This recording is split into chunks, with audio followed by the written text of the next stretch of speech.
controversy. He refuted and he rebutted the testimony from Jody Wilson-Raybould last week, in which she alleged that Gerald Butts, among others in the Prime Minister's office, and the Prime Minister himself, applied inappropriate pressure on her to intervene in her role as the Attorney General, her former role as the Attorney General, in that SNC-Lavalin criminal case. We're hearing again from Michael Wernick. We've heard from him before. He actually has already testified, and so has Ms. Drouin in front of the Justice Committee. Both of, especially Mr. Wernick, he put forward a testimony and put forward comments that, again, sort of agree with what Mr. Butts put forward today, in that they feel like the meetings that took place between themselves and Ms. Wilson-Raybould or other people in the Prime Minister's office and Ms. Wilson-Raybould were all above board. They were within the normal operation, the way government works normally. Of course, Jody Wilson-Raybould has said otherwise. She has said that, in fact, that testimony, or that, those meetings were inappropriate. She said she was subjected to consistent level of pressure from, again, people in the Prime Minister's office, like Gerald Butts, to intervene in this criminal case. And what's being alleged in that criminal case is that SNC-Lavalin, which is a big company here in Canada, employs about 9,000 people, headquartered in Quebec, was facing charges of corruption and bribery for some things that they had allegedly done in Libya. They were looking for a way out of the prosecution of those charges, something that's called a deferred prosecution agreement. It's a remediation agreement, newly available kind of in Canada, that would allow them to avoid criminal conviction, but they might have to pay a big fine or show that they've made changes that address the kinds of allegations that they were facing, the kinds of charges they were facing. They had hoped to secure that type of agreement. The Director of Public Prosecutions made the decision not to go ahead with that, to instead proceed with the prosecution. And what was at stake here, what was being discussed, debated, whatever you want to call it, was whether or not Jody Wilson-Raybould, as the Attorney General, should intervene in that decision, should essentially reverse it. If she had done that, if an Attorney General does that, they have to make that decision public. But clearly, from the testimony of Jody Wilson-Raybould, she did not want to intervene in it. She had made that decision. What Gerald Butts said today is that she never communicated that decision in writing, and he considered that to be significant. We're still waiting, I should mention, for Mr. Wernick to testify. He is the clerk of the Privy Council. He has testified before, as I mentioned. Next to him, Natalie Drouin. As we wait, I want to bring in the power panel, because they're going to be watching this whole thing unfold with me.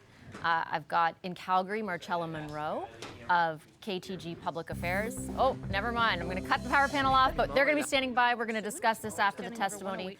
Let's take a listen in. That's Anthony Housefather, the chair of the Justice Committee. He'll kick things off, and again, we're going to hear from Michael Wernick. The Office of the Attorney General and government colleagues. I would like to welcome today from the Privy Council's office, Mr. Michael Wernick, the Clerk of the Privy Council and Secretary to the Cabinet. Welcome, Mr. Wernick. Point of order. Point of order, Mr. Cooper, yes? Thank you, Mr. Chair. I would request once again that the witnesses be sworn in. Clearly, the testimony of Mr. Wernick, the last time he appeared before our committee, is in many areas inconsistent with the testimony that Ms. Wilson-Raybould gave. Given the gravity of the allegations and the very detailed testimony of Ms. Wilson-Raybould, I think that in the circumstances, it is appropriate that both of the witnesses be sworn in. Thank you, Mr. Chair. Mr. Cooper, I'll repeat what I said this morning, that no witness has been sworn in this committee for the last 25 years at least. That witnesses are required, and I'm reminding the witnesses, of course, they're required to tell the truth before committee. You can be charged with contempt of Parliament if you mislead the committee. But since Confederation, nobody has ever waived parliamentary immunity to charge somebody with contempt for misleading a committee. So that's why, out of practice, the committee has not done that, but we will have a vote for Mr. Cooper's, a recorded vote yes. by Mr. Cooper, certainly. And this would apply to both witnesses. Both. Okay. Okay. Mr. Clerk? Merci. By the way, so those voting aye are voting to swear in the witnesses. Those voting nay are saying it's not necessary. Mr. Clerk? Monsieur Boissonneau. No. Mr. Assassi. Nope. Mr. Fraser. Ms. Khalid. No. Mr. McKinnon. No. Mr. Barrett. Yes. Mr. Cooper? Yes. Ms. Raitt? Yes. And Mr. Rankin? Yes. Yeas pour, 4, 4, and nays contre, 5, 5. Thank you very much. So that motion being defeated, I'm going to return to welcoming again Mr. Michael Wernick, who's the Clerk of the Privy Council and Secretary of the Cabinet. Thank you very much for coming back before us, Mr. Wernick. Et aussi à Madame Nathalie G. Also, we'd like to welcome Ms. Natalie Drouin, who is the Deputy Minister of Justice and Deputy Attorney General of Canada. So thank you very much for being here today, Ms. Drouin. We have allocated 15 minutes to each witness for opening statements, and we will start with Mr. Wernick. Mr. Wernick, the floor is yours. Oh, sorry. Before we start, excuse me, no time. We have Mr. Wernick's and Madame Drouin's opening statements that we have distributed to committee members. We also have the undertakings from Mr. Wernick from his last appearance before us to provide certain notes and correspondence that he had agreed to provide. We have those here. Some of them, much of it is bilingual, some of it is in English only. So I'm requesting the committee's permission to distribute it despite the fact that some parts of it are not translated. Does the committee agree to have it distributed regardless? Everyone okay? Oui, Monsieur Plamondon? Mr. Plamondon, I know that I can't object legally, but I'm very disappointed that we're not respecting one of the two official languages of our country fully. But I'm not opposed, since I don't have the power to do so, since I'm not a member of this committee. Mr. Berthold? Chair? This is the second time that this committee has not respected their responsibility to have documents in both official languages. We won't oppose these documents, but I would like you to inform all witnesses and members of this committee how important it is to transmit all documents in both official languages so that we can have access to the information in the language that we have the right to have access to it in. Generally, it's not the duty of the witnesses to do so, it's the duty of the clerk and the committee to translate the documents. And generally, we don't give everyone documents that aren't translated because it creates a time lag, and therefore we asked if we were ready to distribute them beforehand. Chair, given the subject, I won't object, but what I would like you to do is to reiterate to the witnesses before they appear is to give us documents in both official languages, because this is the second time the committee has done this, and it would be important for this not to become a habit. Yes, we will accept unanimously to have these documents distributed. It's only so that everyone can have documents in time today, but I agree entirely that we want all documents to be in both official languages. That is the practice of our committee. I hope that the documents will be translated in both official languages eventually. Yes, and given to all members. Yes, just for everyone to know, when we do receive documents, it's our responsibility as a committee to translate them, and we do distribute them afterwards. Sometimes, such as today, we want to have members to have access to these documents, but yes, of course, the committee will then translate them, and then they will be distributed in both official languages of Canada. So I understand, Mr. Plamondon, your concern, but I do realize that it's important today to be able to listen to the witnesses, and we have all the documents at our disposal. We will now move to Mr. Wernick. We will distribute this, Mr. Clerk, and we will move to Mr. Wernick's testimony. Mr. Wernick, the floor is now yours. Thank you, sir. Monsieur le Président. Chair. There are, two new facts since I last appeared at the committee some 2 weeks ago. One is the waiver that was offered to witnesses so that will allow different lines of questioning by the committee members. And the other, apart from my cold, is the kind of traffic that I have received on social media. And I would like to present these to the committee. If somebody could please transmit them to the clerk. And I would ask the committee... Point of order, what is the relevance of social media to what we're doing? The terms of reference If I could explain, whether a line was crossed, If Mr. I could Chair? explain. Yep, of course, Mr. Wernick. Go ahead. Stop time. Go. I believe that you will want to discuss this as the intimidation of a witness before your committee and a breach of the committee's privileges. You can take that up in camera if you wish. I will be distributing these to the media. Okay, thank you very much. Since I haven't seen them, I'm not going to say anything right now. I just asked to move back to your opening statement, and the committee will consider it at a future date or when we're ready. Thank you very much, Mr. Wernick. Please go back on time. Thank you. So, Monsieur le Président, Chair. it has been suggested that my testimony to the Justice Committee on February 21st was partisan, presumably in content or motivation. I would like to respond. I would also like to provide the committee with my recollection of conversations I had with the former Attorney General. I want to first clarify my role within the Government of Canada as Clerk of the Privy Council. I am the Deputy Minister to the Prime Minister and Secretary to the Cabinet.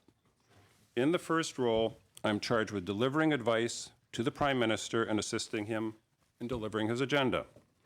I've had a close working relationship with the Prime Minister for more than 3 years, sitting in on countless meetings and discussions covering the entire range of government activity.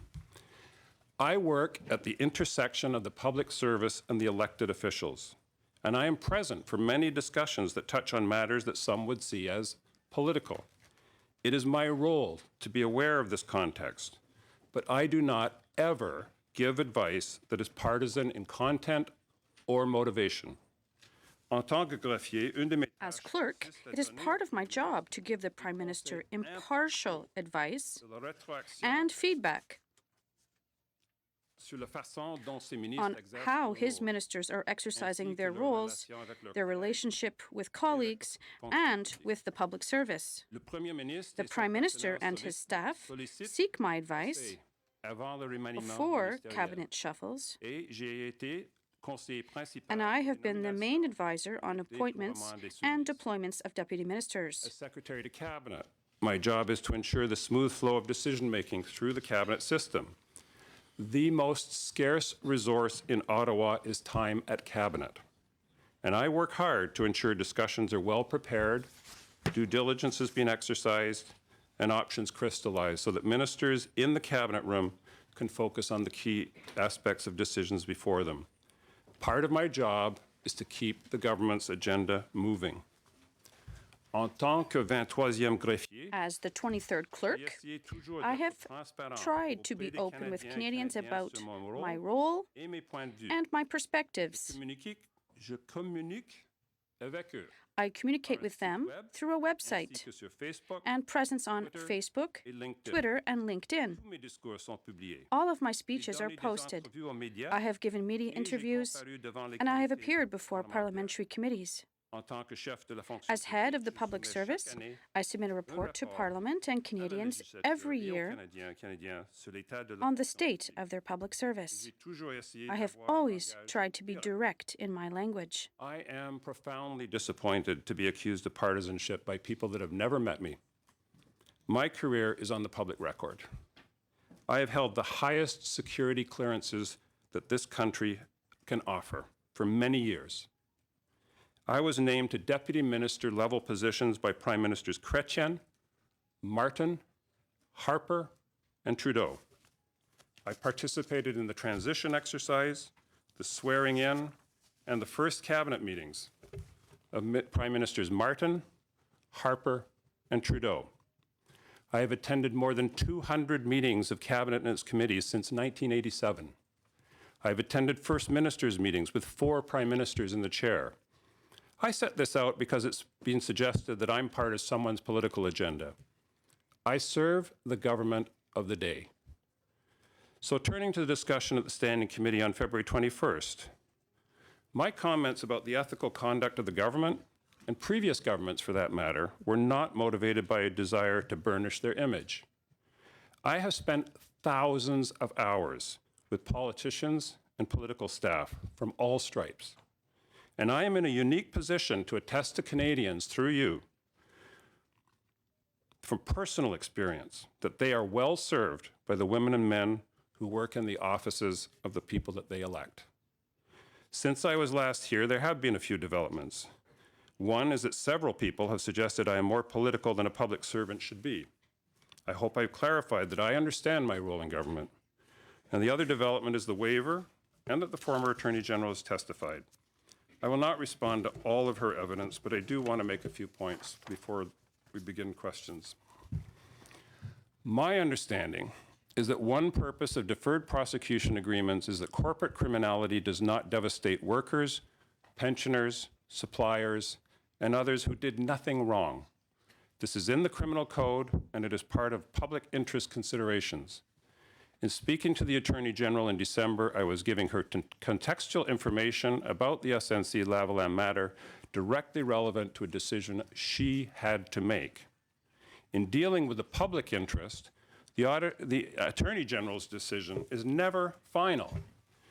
The public interest can evolve and change, and the impact of a decision to prosecute or not prosecute was evolving in this case. When I mentioned to the Attorney General on September 17th that there was an election in Quebec, I did not do so out of any partisan consideration. That is an unfair inference. It is a long-standing convention for the federal government to try to stay out of the fray of provincial election campaigns and let the people of each province decide for themselves who they want to govern. In mid-September, based on the company's public disclosure obligations, I was concerned that a purely federal issue could surface in the last 2 weeks of that rather heated campaign. And it is my job to remind elected officials about those conventions. Lorsque je lui ai mentionné le 17 septembre que le Québec était en On période September électorale, 17th, when I mentioned that Quebec was in an election campaign, I didn't do so for partisan reasons. This is an unfair inference. It is a long-standing convention for the federal government to stay out of the fray of provincial election campaigns. In mid-September, based on the company's public disclosure obligations, I was concerned that a purely federal issue could surface in the last 2 weeks of that campaign. It is my duty to remind elected officials about those conventions. I assured the Attorney General in my presence in September and in writing in December that the decision about prosecution was always hers to take. The Premier Ministre a assuré le Procureur Général d'abord. The Prime Minister assured the Attorney General in my presence in September and in writing in December that the decision about prosecution was always hers to take. On January the 10th, the cabinet shuffle was finalized, and the next day, in the context of calling 5 deputy ministers who were affected and would have to be ready by Monday, I called Madame Drouin and asked her to make sure that the new Minister of Justice and Attorney General would be brought up to speed on a number of prominent files that he would likely face questions about in the near future, perhaps as soon as the cabinet retreat in Sherbrooke, which would begin on Wednesday afternoon, 2 days after the swearing-in. I mentioned carbon pricing litigation, the Norman trial, TMX, and SNC-Lavalin. I don't know if the Deputy Attorney General will agree with my recollection, but I never singled out SNC as the only issue, and it would be a misreading of my conversation with her to suggest it was. Je maintiens totalement. I stand by my testimony of February 21st.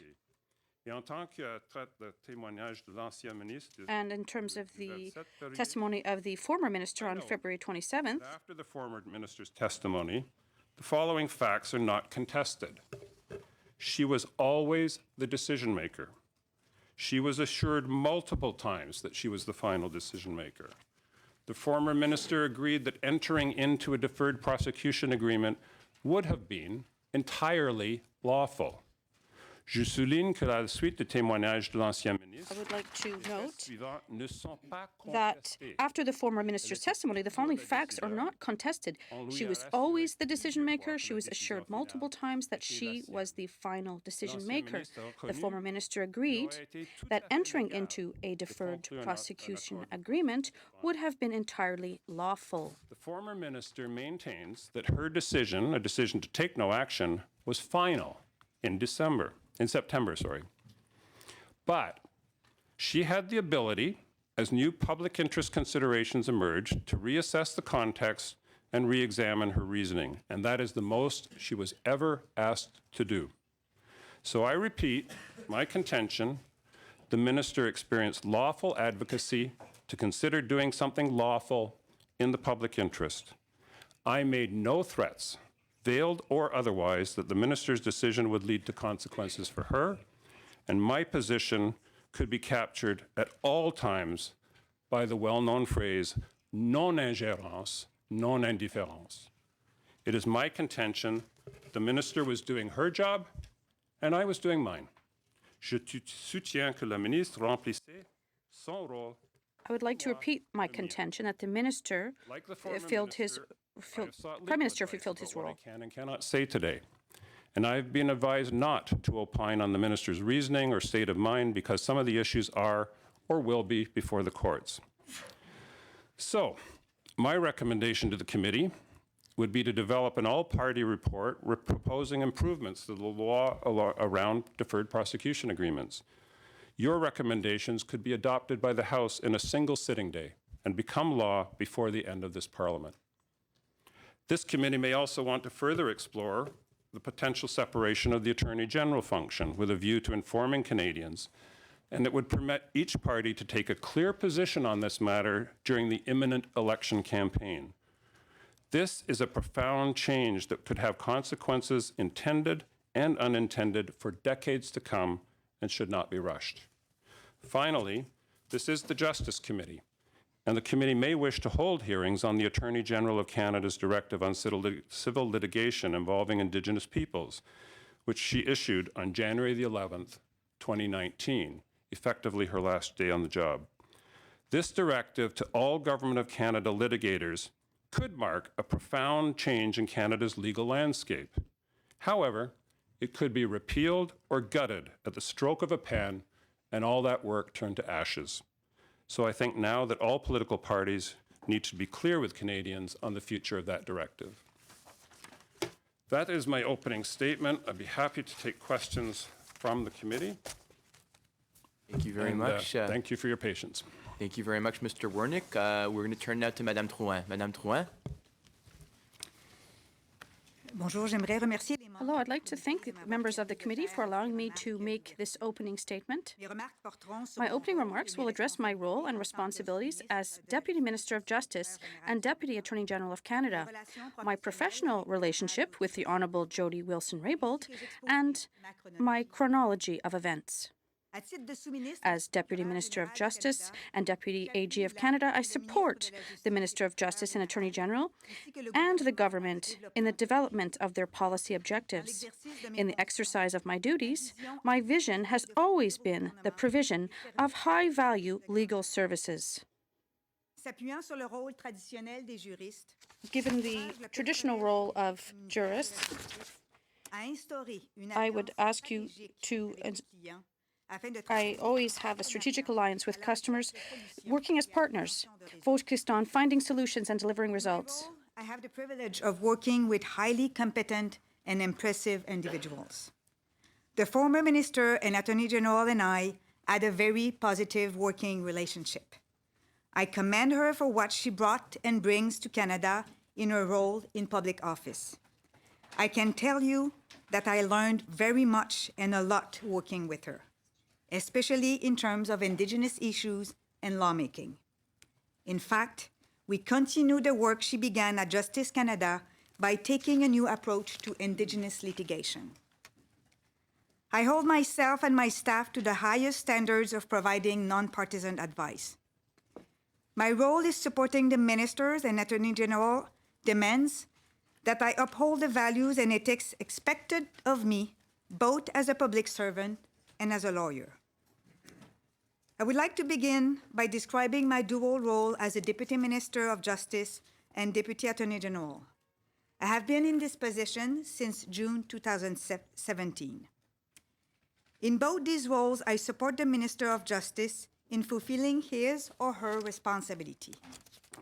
My functions include giving legal advice and coordinating the legal advice given by the Department of Justice, supporting the development of legislation and policy that fall within the justice portfolio, as well as acting as the formal representative of the Crown in all civil litigation involving the Government of Canada.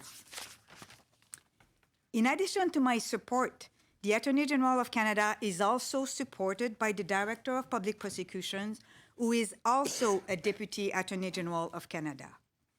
The DPP and I do not report to each other. It is not my role to discuss specific prosecutions with her, and I have not discussed the substance of the SNC-Lavalin prosecution with her. However, I do provide advice to the Attorney General of Canada in her or his decision-making as to whether or not to issue directives to the Director of Public Prosecution or to assume the conduct of a federal criminal prosecution.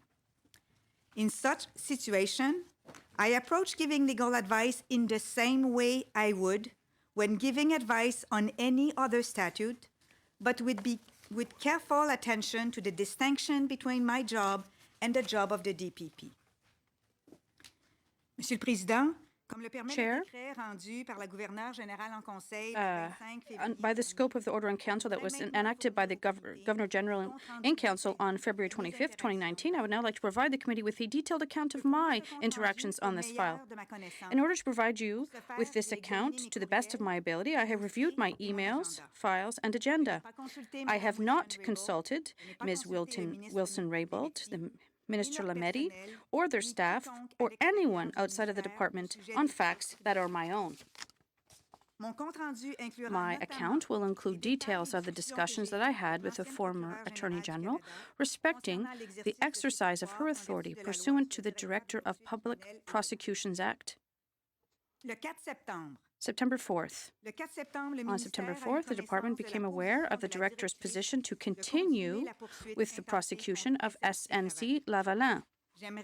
I would like to clarify that on that, I still don't know how or when the director's position was shared with SNC-Lavalin. On September 5th, as I mentioned, I have reviewed my calendar to my best ability. My calendar indicates that on September 5th, I had a phone conversation with Paul Rochon, Deputy Minister of Finance. However, I cannot recall whether we talked about this file, another file, or both. Moreover, when I can recall that a first discussion that I had with Ms. Wilson-Raybould on this file was on September 5th, late in the afternoon. The purpose of the call was to discuss another file, but from what I recall, SNC was also discussed on the margins. The former Attorney General was in Fiji, and there was a 17-hour time difference. Two of her staff members, Jessica Prince, Chief of Staff, and Emma Carver, Policy Advisor, joined the call. We agreed that the department would provide advice on the role of the Attorney General for her consideration. I told them that the department had begun working on the advice the evening before. September 6th and 7th. For the two next days, my official and I developed a written advice. I also provided verbal advice to the AG staff, Emma Carver and François Giroux, on the Attorney General's power under the Director of Public Prosecution Act. I advised that it would be very important for the Attorney General to be comfortable with the Director position to not pursue a remediation agreement.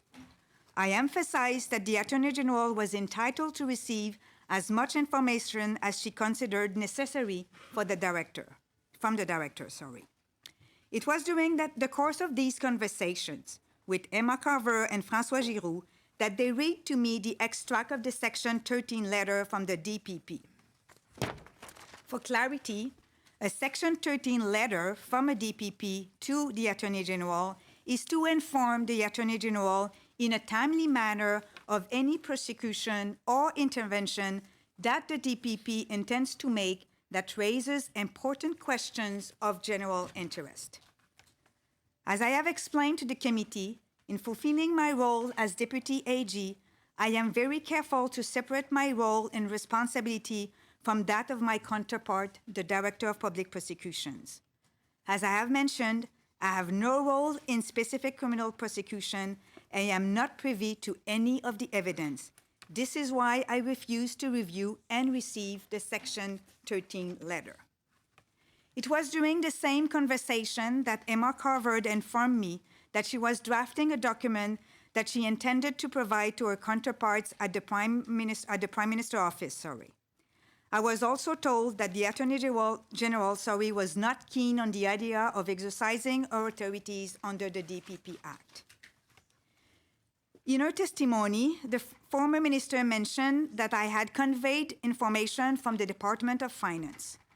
To clarify, on September 7, I spoke with the Deputy Minister of Finance, Paul Rochon, and he had questions regarding the decision-making process and the roles and relationship of the AG and the Director of Public Prosecutions. Also, on September 7, I spoke to the former Attorney General's Chief of Staff and provided her a verbal outline of what we were drafting for the AG's consideration. On September 8, I provided a draft opinion to the former AG's office.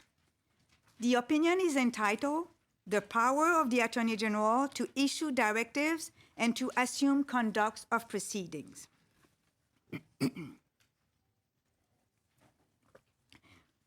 Sorry. The opinion begins with a discussion of the Attorney General's independence and her ultimate responsibility for criminal prosecutions. It describes the role of the DPP in much the same way I have explained to this committee. It also describes the power to assume conduct of a prosecution and the power to issue directive. The opinion also provides advice to the AG on the role of the DPP and that the AG is entitled to receive information from the DPP in order to understand the decision. Various options are set out in the situation where the AG either disagrees with the director's position or wishes to further assess the decision. These options include the issuance of directives that direct reconsideration or appoint a specific prosecutor to reassess. Another option covered is for the AG to decide to assume conduct of a prosecution, consider whether statutory conditions for remediation agreement are met, and if so, appoint an agent to negotiate such an agreement. The legal opinion also canvasses the possibility of seeking outside advice with respect to the AG's power under the Act and the Criminal Code in order to assess whether the conditions for a remediation agreement are met. The legal opinion advises that the relevant constitutional and statutory framework prioritize independence and transparency, and that any decision by the AG is hers to make, independent of the political consideration or processes. There is also a short discussion of the deference by courts to prosecutorial discretion, which can be reviewed only for abuse of process. Je voudrais apporter un peu de contexte. I would like to provide some context on this part of my remarks. While I've been at Justice Canada for almost 3 years, as you know, I also worked in Quebec in similar roles. During that time, I gained expertise in this area as I faced similar situations where decisions of a DPCP were publicly challenged and where an Attorney General was called upon to act. I appropriately brought this professional experience and expertise to bear on the advice my department provided to the Attorney General in this matter. September 10th, the department responded to 2 follow-up questions that we had received from the Attorney General's office as a result of the draft advice.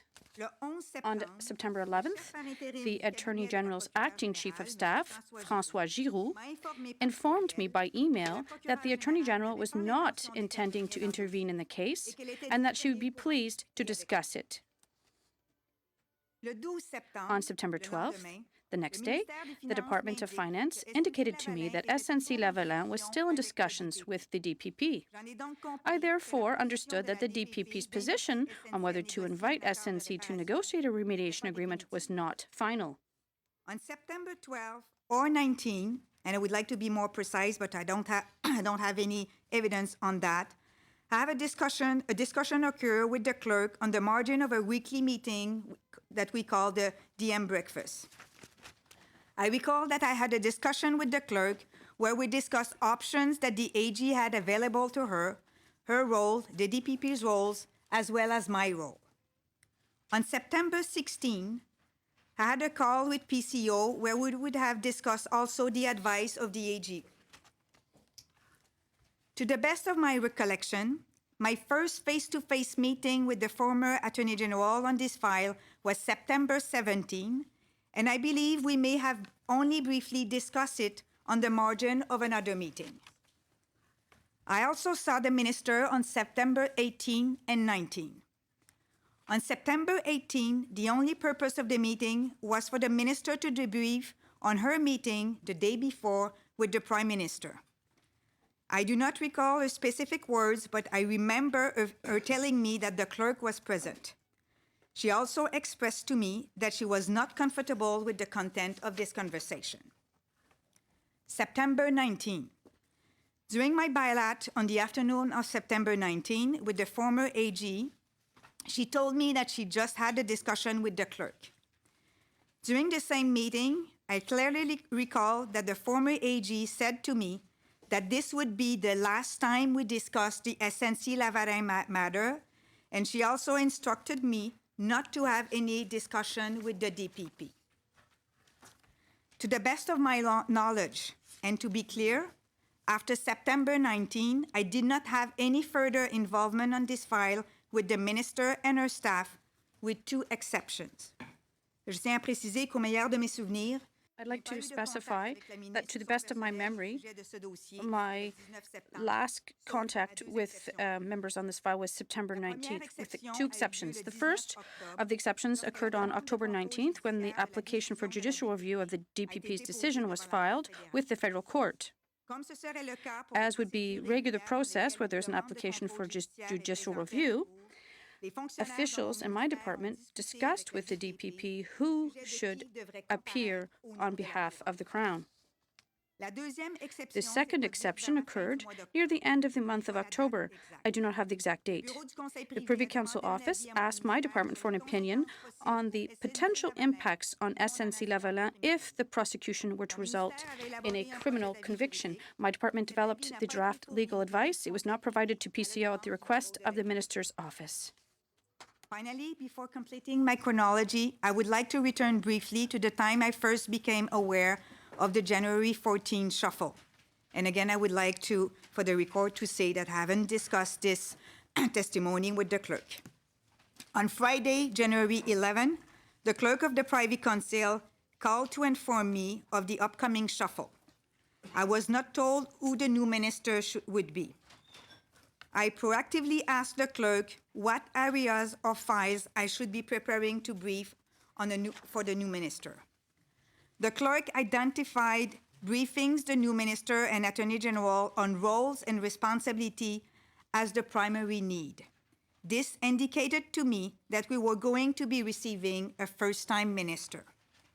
The clerk also recommended that I brief the new minister on Indigenous files because the Prime Minister could ask the new minister to attend a meeting with Indigenous organizations early next week. He also recommended briefing the minister on current issue, including remediation agreement and SNC. As you are aware, SNC-Lavalin has sought a judicial review and the DPP decision, so it was a live issue for the new minister to be made aware of. To brief the new minister, I developed, with the assistance of my immediate team, a briefing handbook, which I am tabling here today.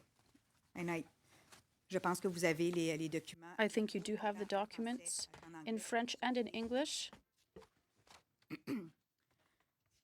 You will notice in the handbook that the remediation agreement is also included. It was in this context that on the afternoon of January 11, I informed Jessica Prince, whom I thought was remaining the Chief of Staff, that we will need to brief the new minister on. Je vous remercie pour votre attention. Thank you for your attention. I know I went over my time a little bit, but I'm now prepared to answer your questions. Thank you very much for your testimony. I'd like to thank both of our witnesses, and now we're going to move on to questions. What we'll do is we'll do 2 rounds. We'll see where the time is and ask people if they wish to continue. So for a 3rd round. So let's start with round 1 is 6 minutes to the Conservatives, 6 to the Liberals, 6 to the NDP, 6 to the Liberals. Mr. Cooper? Thank you, Chair. I'll split my time with Monsieur Berthold. 3 minutes? Yes, Okay. thanks. Madame Drouin, when you briefed the current Attorney General, did you advise him that the former Attorney General had made a decision not to overturn the decision of the DPP? Thank you for your question. As you will know, there's a lot of things in the transition book. Whether or not I brief the new minister on specific subject is not covered by the waiver, but I think that you can have a flavor of the first briefings I had with him. Thank you for that. You made, Mr. Butts in his testimony made reference to a legal memo from the Department of Justice that recommended seeking outside legal opinion. Is that memorandum the opinion that you made reference to on September the 8th? This is my understanding, yes. And who would have that been sent to, aside from the former Attorney General?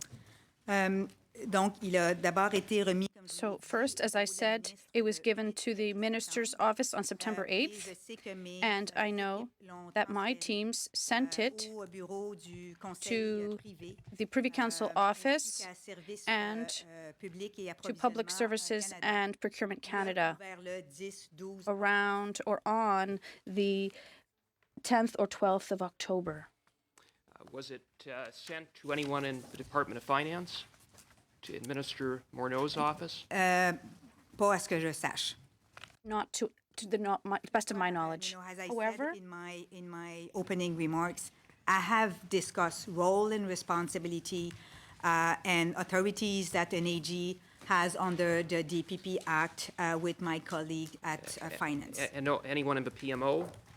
Was it sent to anyone in the PMO? I don't have direct contact with PMO, but as I said, my office sent it to PCO. Now, just in terms of the decision of the DPP, there was some suggestion that Ms.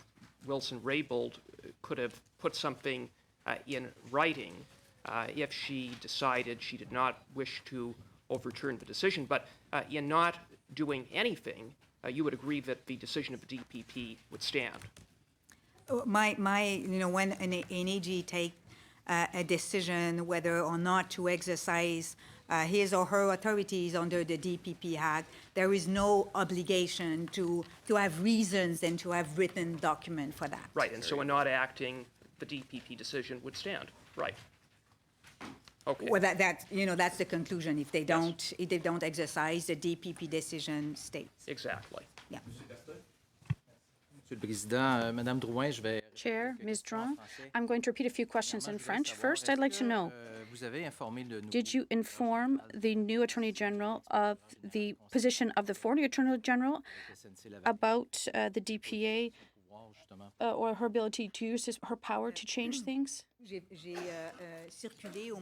I sent members of the committee the content of the topics for the first briefing and that myself and my team offered to Mr. Lametti. Now, in terms of the details of this briefing with Mr. It's not covered by the waiver. Is it the role of the Deputy Minister to inform the Minister of all the files so that they're aware of things and to make sure there's a smooth transition? It's your role to correctly inform them of this. Yes, thank you for your question. It really is part of the roles of deputy ministers. They have to prepare and welcome the new minister, and they have to give them all the necessary tools so they can get up and running as quickly as possible. And the decisions also that you tell them that they were made by their predecessors, these briefings on hot topics and current files don't necessarily include discussions about previous positions. It just gives a current state of affairs. I understand you can't say whether you told Mr. Lametti about the discussion with the former Attorney General because you haven't, it hasn't been waived. But yes, you did have to tell him about important files that concern his department. We have to bear in mind when you do a briefing with ministers, particularly when there's a change in government, deputy ministers dans les positions don't delve into previous positions by previous governments. That's not part of the practice. I'm not talking about previous governments. I'm talking about positions of the current government, the same government. Response, la direction, la directrice des poursuites criminelles et pénales the DPP had decided to move ahead with criminal prosecutions, but no decision had been made by the previous Attorney General. Thank you. Dernière question. Last question, yes. Concernant le mémo, In terms of the memo, you said that it was at the request of someone. Two memos, actually. First one that was circulated, and the second about possible consequences. Who at the Je pourrais vous donner l'information, mais la demande n'est pas rentrée well, directement. at this office asked you to do it. I did not have that information directly. Okay, parfait. Merci Perfect. beaucoup. Thank you very much. We're going to go to Mr. McKinnon. Mr. McKinnon? Mr. Wernick, Ms. Drouin, thank you for being here again. My question is for Ms. Drouin. I want to carry on talking about this memo of September 8th that you spoke of earlier ago. So from your testimony, I understand there was a number of general, there's a bit of general context as well as some specific options. Can you tell us what those options were? Yeah, well, as I said, a couple of options. So the first thing, the memo said that an AG is entitled to receive as much information from the DPP concerning a specific case. The other option for an AG is to issue a directive, and then the content of the directive can be very broad. For example, to be concrete in that case, it could have been to give a directive to the DPP to enter into remediation agreement, or it could have been a directive to ask the DPP to revisit the decision or to reassess the decision. So that was one of the options. The other option was for an AG to decide to assume the conduct of the prosecution. And the other option was also to ask for a legal advice to the AG to decide whether or not she should exercise her authorities under the Act. So was there a recommendation of one or more options to pursue? I thank you for that question. I should have said that at the beginning. No. Okay. Do you yourself have any concept of what would have been a preferred option? I cannot have an opinion on that, and I would like to explain what. To have an opinion on whether or not a deferred prosecution should be offered in a specific case, you have to have in hand the evidence of the case. And as I explained to the committee, I'm not privy to the evidence, so I cannot develop an opinion on whether or not remediation agreement was appropriate in that case. I can explain to the committee that the offenses that SNC is facing are covered under the regime of remediation agreement, but whether or not it's appropriate in that case was a decision made by the DPP based on the evidence. Okay. You also mentioned in your testimony that you incorporate legal opinion canvassing the possibility of seeking outside advice. Do you believe that's a reasonable course of action? In particular in a case like this where it's a brand new law, there are no regulations yet published, and this is the first opportunity to actually So make use of the law. maybe two things. So remediation agreement regime is new, but also the DPP Act, the Director of Public Prosecution Act, is also kind of new. You know, we've been working with that system not for in Quebec almost 10 years now, but at the federal level, I think it's 8 years. So we don't have any precedent. We don't have any case where an AG has used his or her power to issue a directive. Okay. Did you think that despite the decision of the PPSC to not pursue a remediation agreement, that it was still reasonable for that option to be considered by the Justice Department and the Attorney General?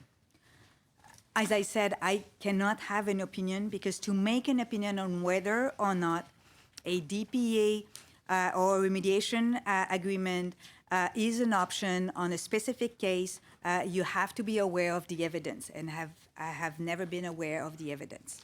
I guess I'm wondering if the fact that the DPP has made a decision, would that in any way preclude the AG from taking action? Oh, well, thank you for make it your question a little bit clearer for me. No, the AG, as I said, has authorities under the DPA, the DPP Act to intervene, to issue directives or to decide to assume the conduct of a specific prosecutions. But it's her decision, as I said at the beginning, to decide whether or not to use those authorities under the Act. Would such an action on behalf of the AG in any way constitute interference? Well, the fact that an AG decides to exercise her authorities under the Act is not an interference because there are powers provided under the Act, especially if we respect the parameters, the first one being the consultation with the DPP before exercising any authority, and the second one to publish the directive or the decision in the Canada Gazette. Okay, so back to the memo. Last question, Mr. McKinnon. Thank you, Chair. In that memo, was there any recommendation to undertake consultation with other government departments that might be affected? No, the memo didn't contain any recommendation. Okay. Thank you very much. Mr. Rankin. Thank you. I start by saying, Mr. Wernick, that when you testified here previously, I thanked you for your 37 years of public service to Canada, and I reiterate that today. I live in Victoria, BC. No surprise to you that there are many retired senior public servants from the federal government who've called me over the last while. And I have to tell you, sir, that to a person, they expressed deep concern about the line that I suggest that you've crossed. Today you said that you never give partisan advice, you don't engage in partisan activity, you're not part of someone's partisan agenda, and you're not motivated by burnishing politicians' image. However, when you appeared before us last time, you did the following. You started by talking about an assassination. You talked about fear of your country, which Professor Wes Wark characterized as the politics of fear. And then you turned and talked about extemporaneous praise for Minister Carolyn Bennett.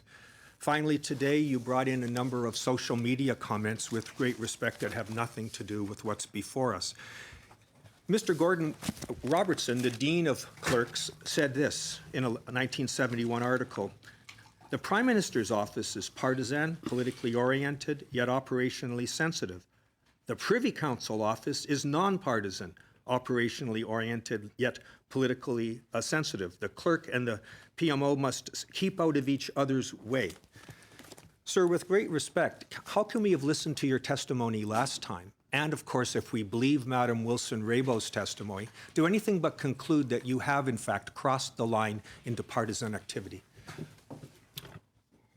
I can only repeat, I state categorically that I have never given advice or done anything for partisan purposes, which would suggest to advantage one political party versus another in the political arena.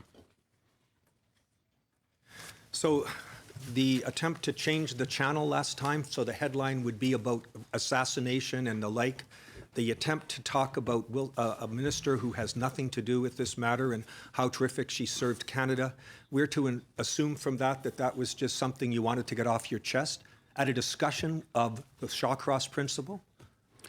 I was aware of the punditry and media traffic and social media traffic that had been triggered around this issue. I stand by every word I said in the opening statement. They come from a deep place of concern about this country, and I repeat them. I have had the highest security clearances of this country, and I am deeply worried about foreign interference in the election. If that was seen as alarmist, so be it. I was pulling the alarm. We need a public debate about foreign interference. So we do. I am never accepting that we would normalize the cyberbullying of political officials. I have been exposed to it. It upsets me and it angers me. And I am upset by the trolling that took place of Minister Bennett. I stand by that. That was not to the partisan advantage of the Liberal Party. I deplore the cyberbullying of politicians of all stripes. Thank you. So do we all, although what that has to do with this is a little unclear. On December 19, It may have to do with the intimidation of a witness. On December 19, 2018, we had a number of comments made by Madam Justice Wilson-Raybould about yourself, and I want to give you the opportunity to refute them. Number one, you're quoted as saying, I think he is going to find a way, speaking about the Prime Minister, to get it done one way or the other. So he is in that kind of mood, and I wanted you to be aware of it, close quote. Did you say that? Or words approximating that? I do not have an independent recollection of the event. I did not wear a wire, record the conversation, or take extemporaneous notes. So you wouldn't have stuck in your mind words like that? That is not my recollection of the conversation. Then she said she warned you in this call that we were treading on dangerous ground. I also issued a stern warning because as the Attorney General, I cannot act in a manner, and the prosecution cannot act in a manner that is not objective, that isn't independent. I cannot act in a partisan way, and I cannot be politically motivated. This all screams of that, close quote. Sound right? I do not have contemporaneous notes or recording of that conversation. I recall the sentiment, and I agree with it. Nobody was ever asking her to do anything for partisan reasons. The clerk said that the Prime Minister is quite determined, quite firm, but he wants to know why the DPA route, which Parliament provided for, isn't being used. I think he's going to find a way to get it done one way or the other. He's in that kind of mood. Can you not see that she might reasonably interpret those words, if they were in fact made, as code, as a sinister effort to get her to change her mind? Couldn't a reasonable person hear that and conclude, as she did, that it was very much a veiled threat? I am in no position to comment what was in the mind of another person. I can only comment on what I was conveying to her, which was context and public interest considerations on a decision that was entirely hers to make. So entirely hers, pardon me? Last question. So entirely for her to make, but you certainly tried, it seems to her, to have changed her mind in a way that would cross the line that we're here to explore. She took it as a veiled threat. When I read it back to you, I think a reasonable person could likewise infer that it was a veiled threat. And it seems to me, sir, you very much crossed the line in respect of an independent Attorney General. Respectfully disagree. I never raised partisan considerations at any time. I reminded her repeatedly she was the final decision maker. I did not attempt to influence her decision. I was giving her relevant context about public interest considerations for a decision that was hers to take, and I never suggested consequences for her. Thank you. Ms. Khaled. Thank you, Chair, and thank you to the witnesses. Ms. Drouin, if I may, according to the former Attorney General, you had refused to accept the Section 13 note from her, and you have confirmed that as well. And the former Attorney General said that she'd been concerned because it's not appropriate for public servants to get involved in political discussions. Madame, why did you refuse the Section 13 note? As I said in my opening remarks, this is not my role to evaluate and to have access of specific evidence on specific prosecution cases. As I said, it was during that conversation with our staff when we discussed about the importance for her to be convinced that she did receive all the necessary information for her to make the decision, that some extract of the Section 13 letter was read to me. But because it is not my role, I didn't ask and I didn't want to review the letter. Would receiving the Section 13 note have been in violation of your role as the Deputy Justice Minister and the Deputy Attorney General? No, I won't say it's in violation, but it's not part of my role. Was your refusing the note akin to you getting involved in political discussions, as the former Attorney General has said?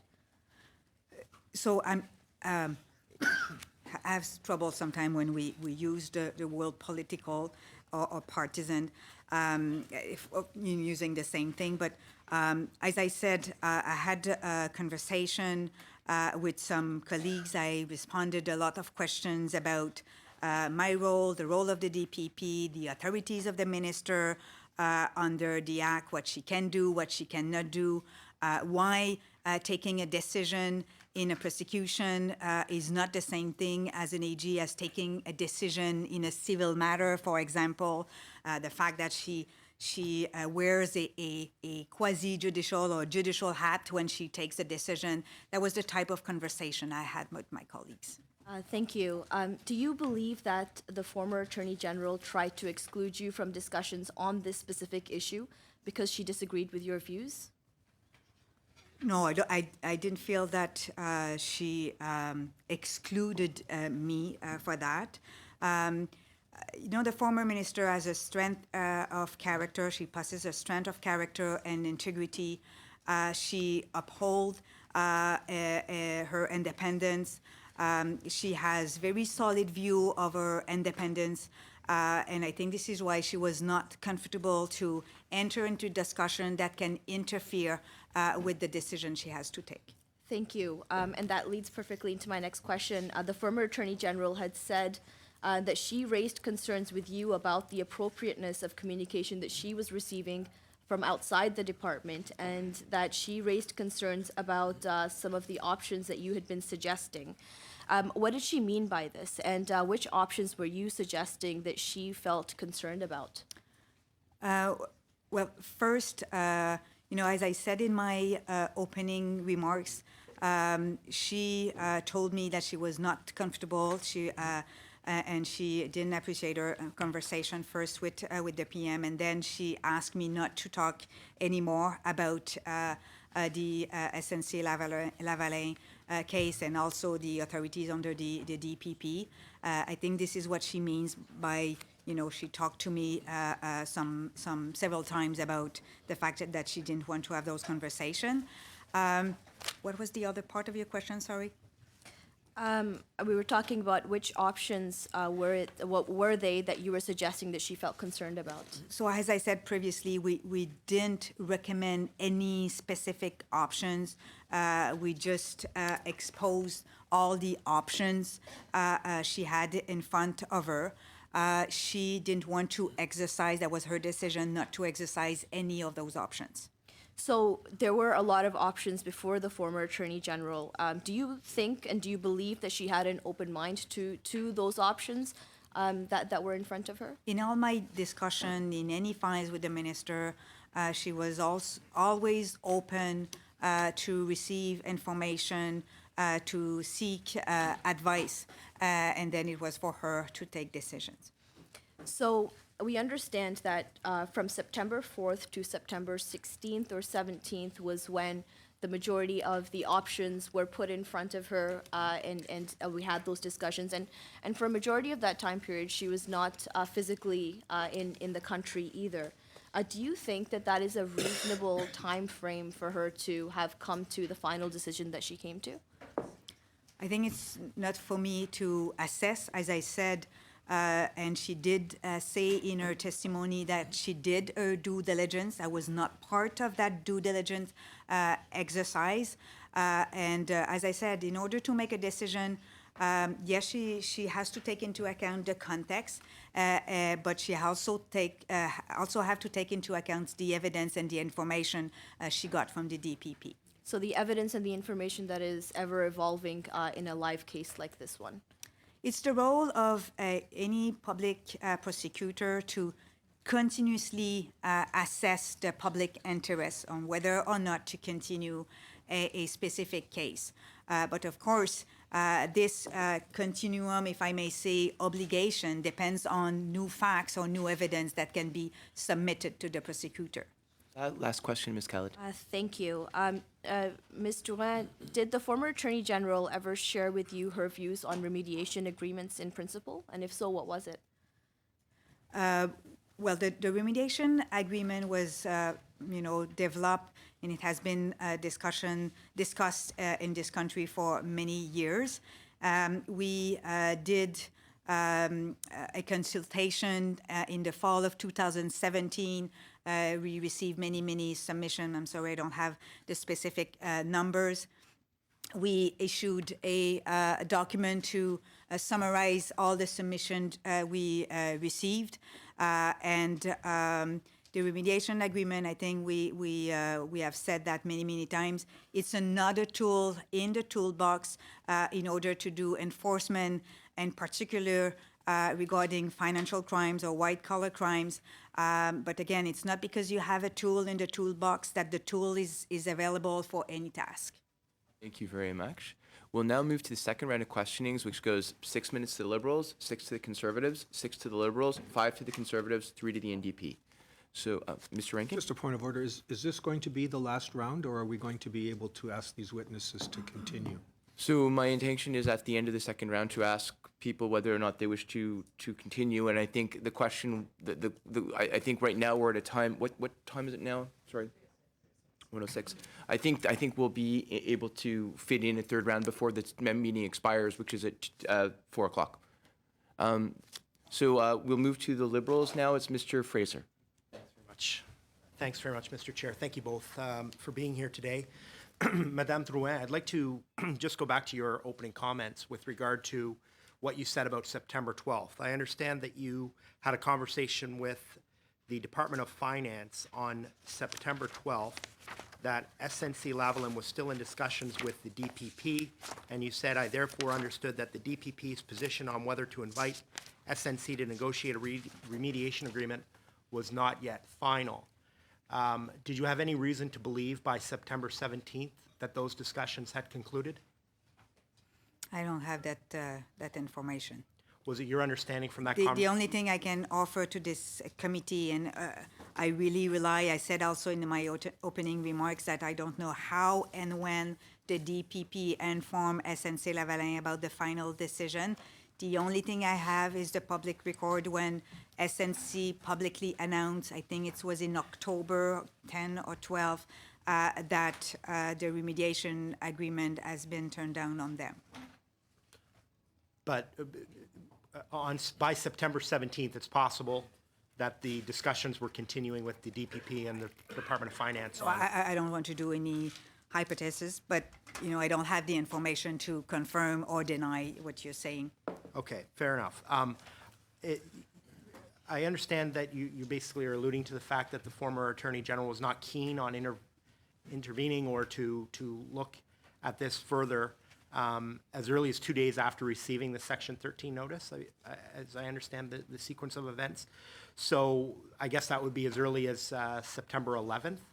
So that would have, she had expressed that she was not interested, perhaps, or not keen on exploring that possibility while discussions were still ongoing between the Department of Finance and DPP.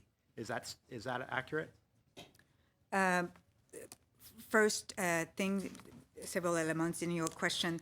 On September 11th, I did receive an email from his then acting chief of staff saying that minister was not, the email was in French, let me read it, please. Yeah. That the AG did not have the intention to intervene in the file, but that she was open to discuss it with me. And in your question, maybe I But misunderstood, but I don't know. I don't think that finance has never had any conversation with the DPP. Maybe I misunderstood your question, but the DPP and finance has never discussed together. Maybe SNC had discussion with finance, Yeah. but not the... So according to the Department of Finance, the discussions between SNC-Lavalin and the DPP were continuing as of September 12th.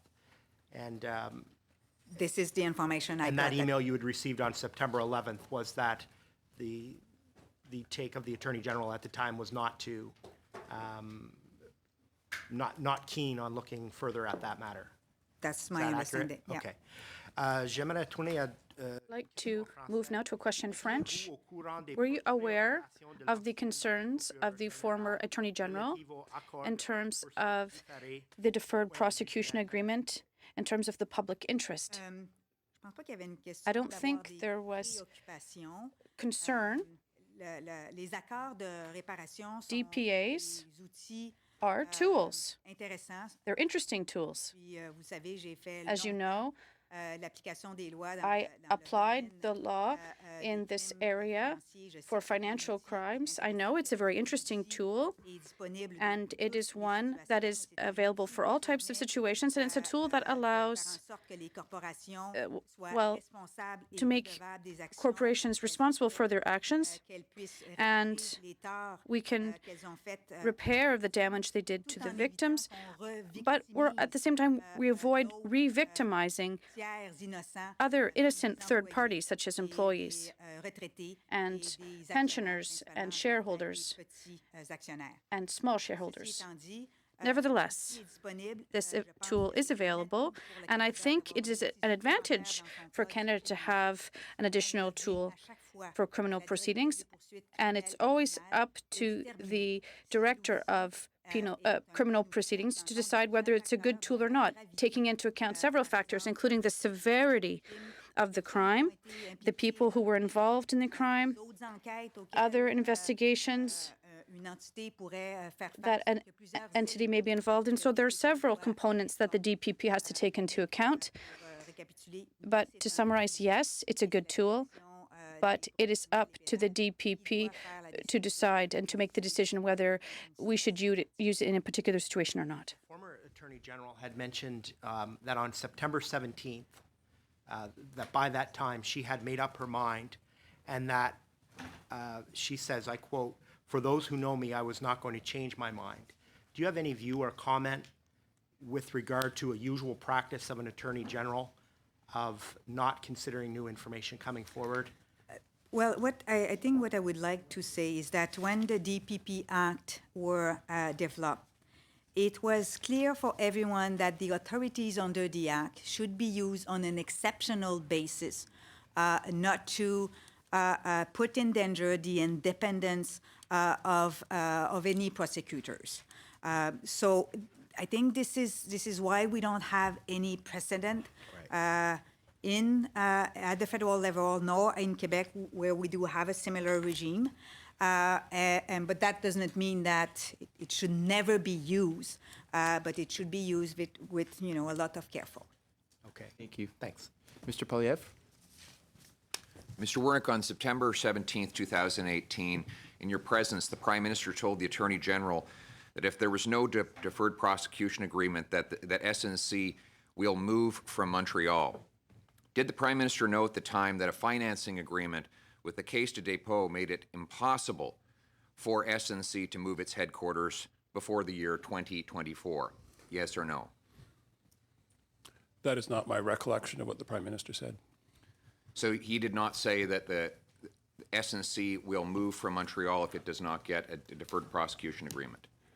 That's not my recollection of what he said. All right, how about, let's turn to what you said. Hopefully your memory is a little better on that. At the same meeting, you told the Attorney General that there would be a board meeting of SNC-Lavalin within 3 days, and they will be likely be moving to London. Who told you that SNC would likely announce a move of its headquarters to London at its September 20th, 2018 board meeting? That is not my recollection of what I said. Are you certain that you did not say it? That is not my recollection of what I said. If I could explain, if you're interested in the answer, the company was operating under disclosure obligations at all times as a publicly traded company. In mid-September, the company was approaching a requirement to divulge to markets what was going on because it was 90 days after the DPP legislation had been passed. So an announcement by the company was imminent, and an announcement by the company was imminent at regular intervals through the fall and the winter because of their obligations to markets. And when did that announcement come? The track record of what the company said and when is on the public record. I'm not aware of that. Okay. Also, at a December 2018 meeting, you, Ms. Raybould says, you said, and I quote, you spoke about the company's board and the possibility of them selling out to somebody else, moving their headquarters. and job losses. Did you say that? The options open to the company were a matter of public record in the business press. Yes, If I could finish, sir. If I could finish, sir. It's just that here's the problem. The public record was clear that they were not moving their headquarters.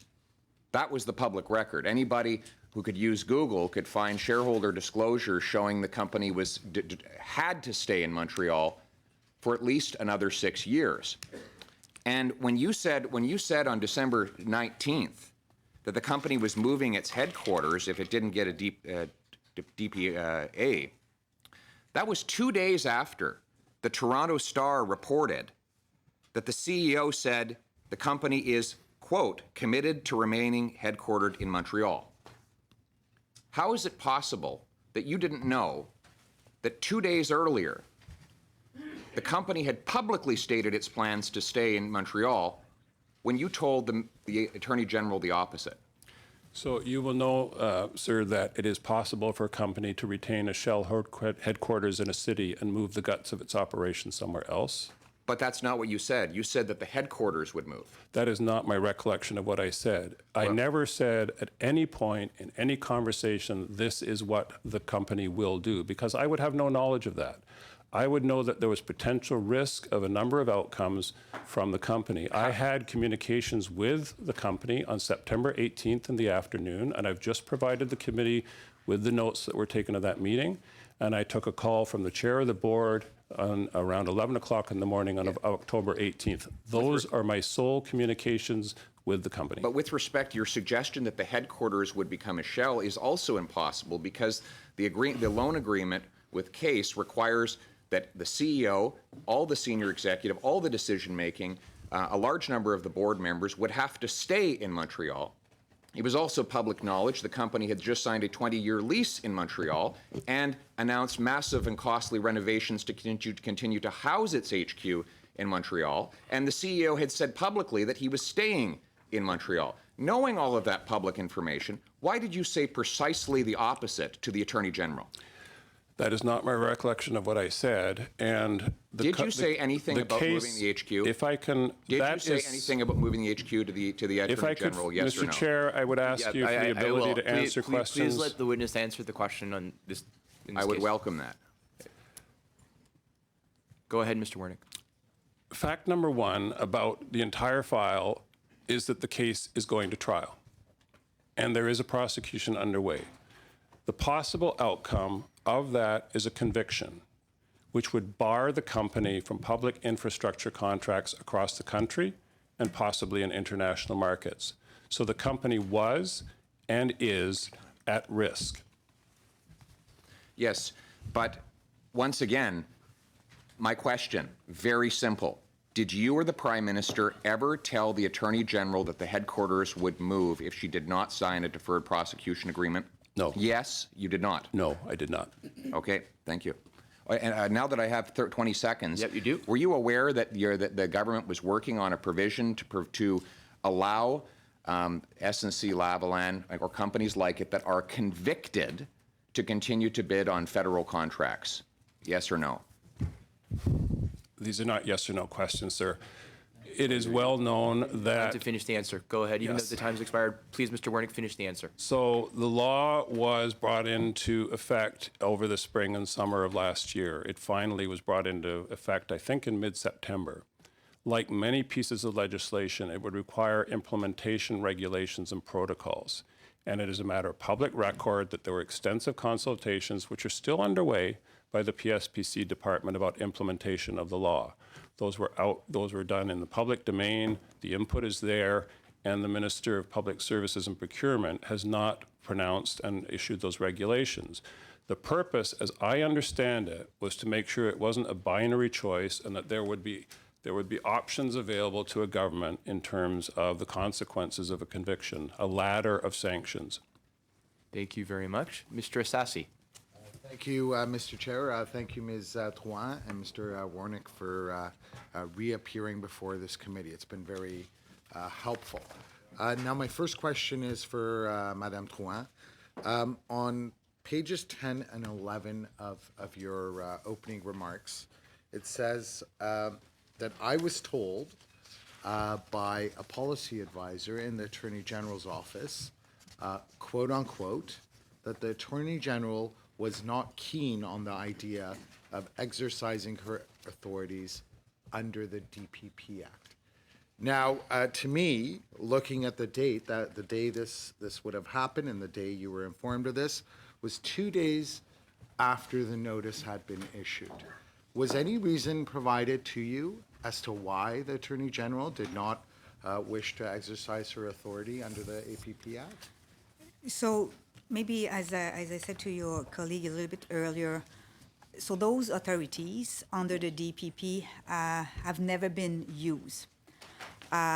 So there is a risk that for any AG to use in any circumstances the authorities under the Act being perceived as political interference. So, no, was any reason provided to you as to why they weren't? Well, I think the reason was that the former AG didn't see any room or marge de manœuvre to use those authorities without being perceived as politically interfering in a case. And in your opinion, was there any room to interfere? I'm not here to provide any opinion to the committee. As I said before, the powers or authorities are under the DPP Act. It was clear when they were adopted that they should be used on an exceptional basis. Thank It's you. for the Attorney General to decide and to make a decision on that. Now, we've heard from the clerk in his statement. I'd like to quote this passage. He says, "In dealing with the public interest, the Attorney General's decision is never final in the sense that the public interest can evolve or change." Putting on your legal hat, would you agree with that assessment? I agree that it's the responsibility of a prosecutor. It's a continuum obligation to assess and reassess the public interest regarding a specific prosecution in light of new facts and evidence put in front of the prosecutor. Okay. So as the factual matrix evolves, you would think that there's an opportunity to revisit. That would be the obligation, essentially. So can you That would repeat be the obligation to actually... It's a continuum assessment, if I may say, in light of new facts or evidence put in front of the prosecutor. Thank you. Now, another question I have for you is, would you agree that the discretion of the DPP is decidedly distinct and different from the discretion of the Attorney General? Well, the first discretion, and that should be 99% of the case regarding decision to lay charges on specific cases belong to the DPP. And the discretion of the AG is whether to decide on an exceptional basis to overturn, change, or modify the decision of the DPP, respecting the obligation and the parameters under the DPP Act. Thank you. Now, last time you appeared before this committee, you actually brought up the BAE decision, which has to do with discretion and how the House of Lords, which was grappling with some of the same issues we've been grappling with, how they dealt with it. Did you ever have an opportunity to discuss the BAE decision with either the Attorney General or her staff? I did not discuss the Corner House case with the former DPA, with the former AG. Sorry. Thank you. Now, if I could turn to the clerk, how unusual is it for the clerk or the PM's deputy minister to speak to a minister on issues where there is friction between different and distinct ministries? It doesn't come up very often in a cabinet of 30, 35 people. As the Secretary of Cabinet and the Prime Minister's deputy, I try to keep the flow of business through Cabinet going, and I'm very watchful for relationships among ministers and public servants. The Prime Minister doesn't always have line of sight to that. And so there are occasions where I will speak to ministers or speak to officials to try to, I guess the word might be conciliate or find a way through, because they tend to chew up time and energy, and my role is to keep the agenda moving forward. I don't do it very often. I have done it from time to time over the last 3 years. And this was a case where I could see that there was a building tension and frustration about this issue. Thank you. Now, last time you appeared here, you testified that to the best of your knowledge, there was no improper pressure applied to the former Attorney General. In light of what we've heard from witnesses since your last appearance, would that still be your assessment? Yes. Thank you. Thank you. Ms. Raitt, 5 minutes. Thank you, Mr. Clerk. Mr. Clerk, why did Mr. Butts say this morning that he was able to get access to his own emails within days of his needing to come to this committee, but Mark Norman has had to go to court to get access to his own emails? I'm not sure I even understand the premise of the question. Okay, then let's try this one. Mr. Wernick, you have given incredibly conflicted testimony, and I'm going to take you through some of it. The crux of the issue, according to Mr. Butts this morning, was what and when did the Attorney General, the former Attorney General, tell the Prime Minister himself or you that she had made up her mind and she was not going to change it? Now, I asked you that question when you were here last. You didn't give an answer specifically, but we ended up settling on September 17th. Would you now say your testimony is you found out from the Attorney General, former Attorney General, that she had made up her mind on this issue by September 17th? I accept that on September 17th, in her mind, she had made a final decision. In law, the decision was never final because she could always take into consideration public interest considerations and was able to take into account new information. Okay.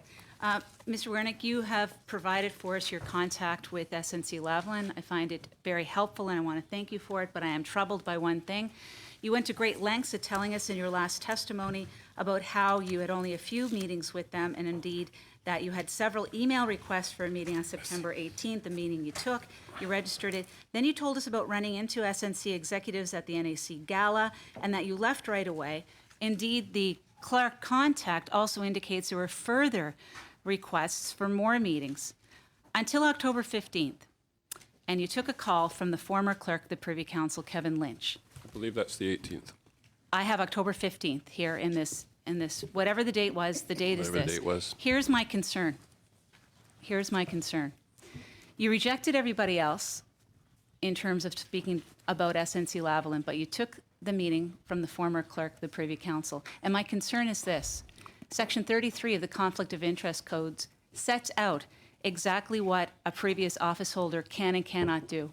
And what it says is, no former public office holder shall act in such a manner as to take improper advantage of his or her previous public office. Now, you rejected all SNC. You told us with great glee that you walked out of an important dinner that you wanted to go to because you didn't want to be seen with them, and yet you took a call from a former clerk. Do you have concerns that the former clerk breached his duties and obligations to Canada? No. You don't think that you took the call from Kevin Lynch because he was the former Clerk of the Privy Council? No. Why did you take the call from Mr. Lynch? Mr. Lynch was the chair of the board. I knew this was an active issue in October. I took the meeting with the company. They are not a pariah. It was not improper to have communications with the company. The conversation was a telephone conversation, not a meeting, and it lasted less than 10 minutes. Mr. Lynch, as the chair of the board, expressed his frustration that he did not understand why a DPA was not being considered, and he knew that the board, in its trustee relationships for the shareholders in the company, was going to have to take some tough decisions in October and November.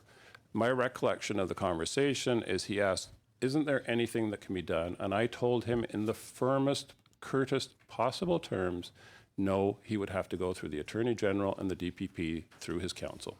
Wow. So not more than 2 weeks ago, when you gave your first testimony about having no contact with SNC, you said nothing about this phone call, and yet today I was cut off, if you recall, Ms. Raitt. I was proceeding to read the chronology, and I was cut off with it incomplete and undertook to provide the chronology to the committee, which I have done. Well, thank you for cutting me off, Clerk. But as I was going to say, I think it's incredibly pertinent, and you must have had a knowledge of it because you gave us almost a verbatim right now about what the content of that telephone call is. Can you not see how disturbing this could be for Canadians to see that former clerks who are now chairs of boards of SNC-Lavalin have easy access and immediate access into the central office of this government, into your office, when you turned down everybody else and walked out of a gala because you didn't want to see SNC anymore? Do you not see that as a problem for this country? No. We've exhausted the 5 minutes on that one. We will go to Mr. Rankin. Mr. Angus go, and I'll take the next round. Okay. Sure, thank you. Thank you. Mr. Wernick, I'm looking at your statement, and I find it pretty thin gruel, given the fact that 5 former attorney generals have asked for an RCMP investigation. Former Liberal Attorney General Michael Bryant said he's never seen such, quote, brazen and reckless interference in an independent prosecution. We have had 2 cabinet ministers resign. Ms. Philpott saying she had constitutional and ethical obligations in the face of political interference.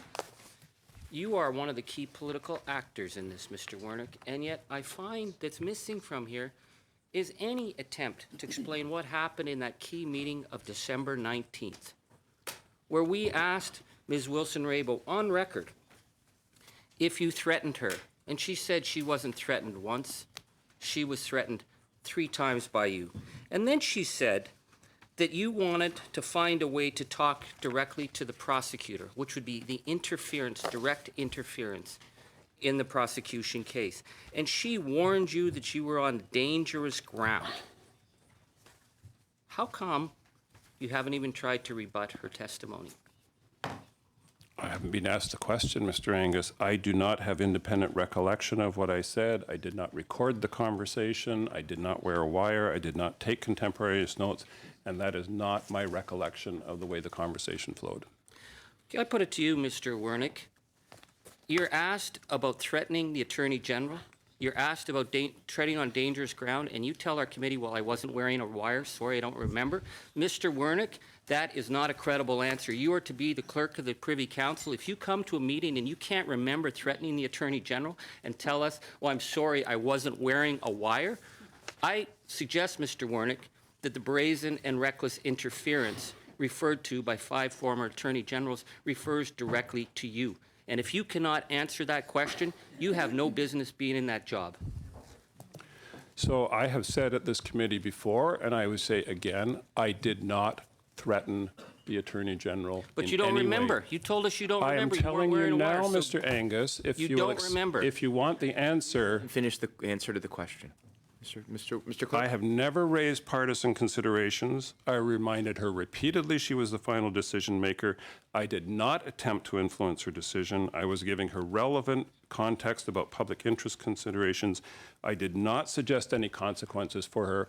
I made no threats to the former Attorney General. Well, so period. now you remember. But I will just end on this. She said she expected the Saturday Night Massacre, which is a reference to Richard Milhouse Nixon and the firing of the special prosecutor. And lo and behold, she was replaced 2 weeks later. So I think Ms. Wilson-Raybould's testimony is very credible, and I'm very sad that you get a second kick at the can, and she's not being given a chance to rebut what you're saying today. Thank you. So, Mr. Chair, if I may. Mr. Wernick, yes, you may respond to that. Quickly. I note that many members at this committee have said they believe every word of the former Attorney General's testimony. Part of what she testified is she does not believe that any behavior crossed the threshold of criminal behavior. So that was her testimony. That's the bar? It's not criminal? That was her testimony. Okay, that was her testimony. Thank you. Okay, no cross talk back and forth. Thank you very much. So that concludes. Okay, so guys, this is not now a time for debate. This is now a question of whether or not we move to a third round. I think there's sufficient time for one more round. Does everybody agree? And do we agree again that at the end of this round we give 3 minutes to each of the 3 other parties here? Perfect. So in the third round we move first 6 minutes Conservative, 6 minutes Liberal, 6 minutes NDP, 6 minutes Liberal, and then 3 minutes to each of the other three interveners. So will this be Ms. Wright? I'm going to refer Mr. Wernick to the documents that you provided to us this afternoon that we had requested last time, and I'm wondering if you can give me a little bit of help with the handwritten notes. Do you have a copy of them there? I believe so. Great. The handwritten notes of your COO, Deputy Secretary to the Cabinet. Midway down, it says we're looking forward to DPA, and this is what SNC-Lavalin says. Initial indication with Minister is to discussion. Can you give me a little bit more color as to what's being said there? I believe these are the words, transcription of the words from the company.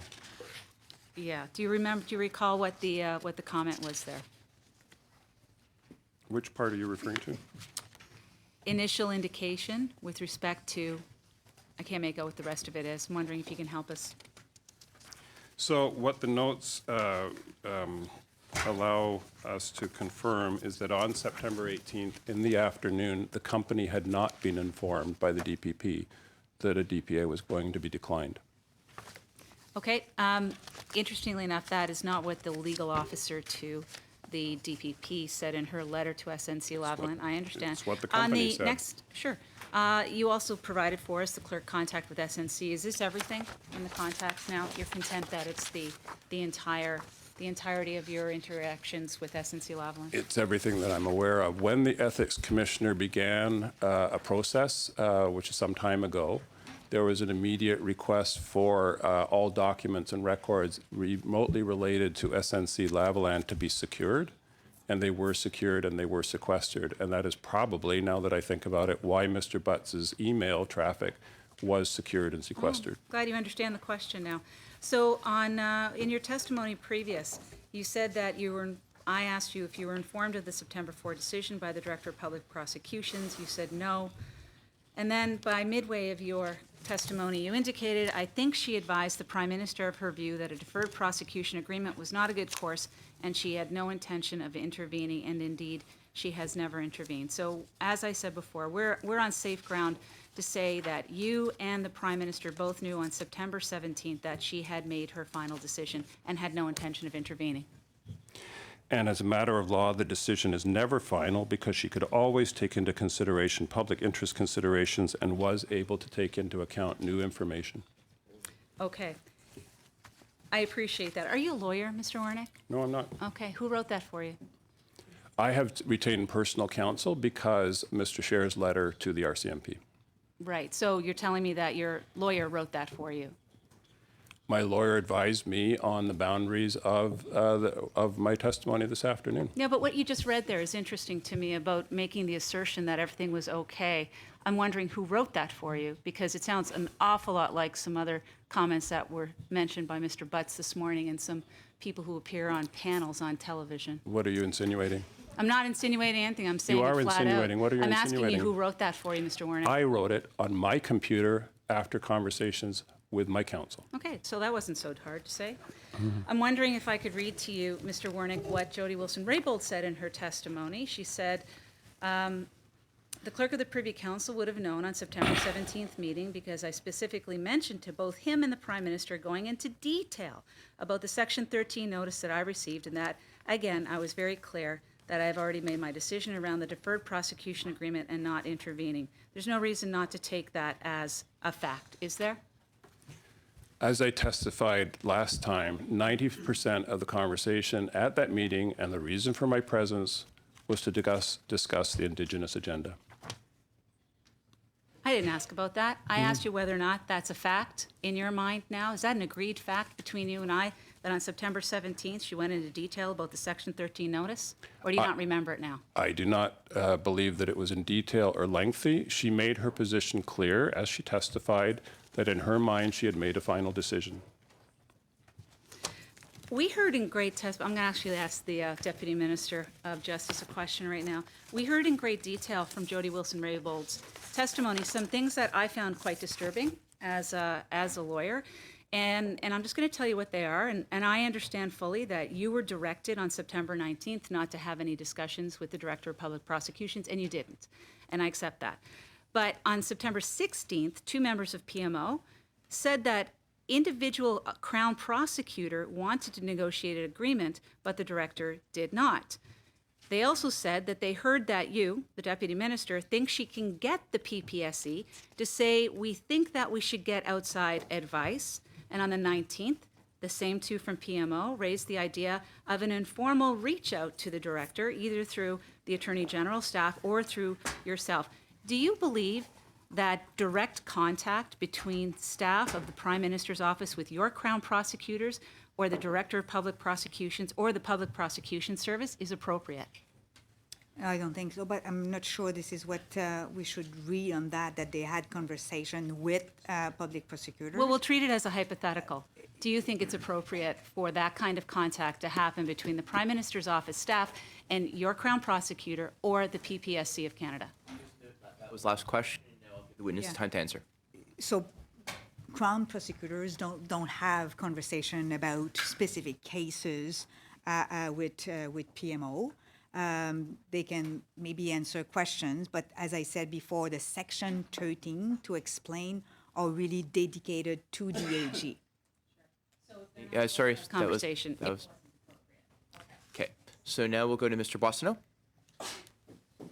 Thank you very much, Mr. Chair. Madame Drouin, merci d'être ici. Thank you, Ms. Drouin, for being with us today. As you know, I'm not a lawyer, so I'd like to specify a few things you said in your testimony for things to be very clear for me and perhaps for others as well. And I'm going to do this in English. At the end of October, the Privy Council office asked you, your department, for an opinion on the potential impacts on the SNC-Lavalin issue if the prosecution were to lead to a criminal conviction. Is that yes or no? Yes. Did you develop that report, yes or no? My department developed it, yes. Would that report be considered legal advice? Yes. Did you provide that report to the Privy Council office? No, I didn't. Why did you not provide that report to the Privy Council office? Because I knew my minister was not, comfortable for us continuing those conversations. I felt that I should test with her office before share it the piece with the Privy Council office, and I was instructed not to send it. So the Minister of Justice and former Attorney General of Canada instructed you to not send your legal advice to the Privy Council office and by extension of that cabinet.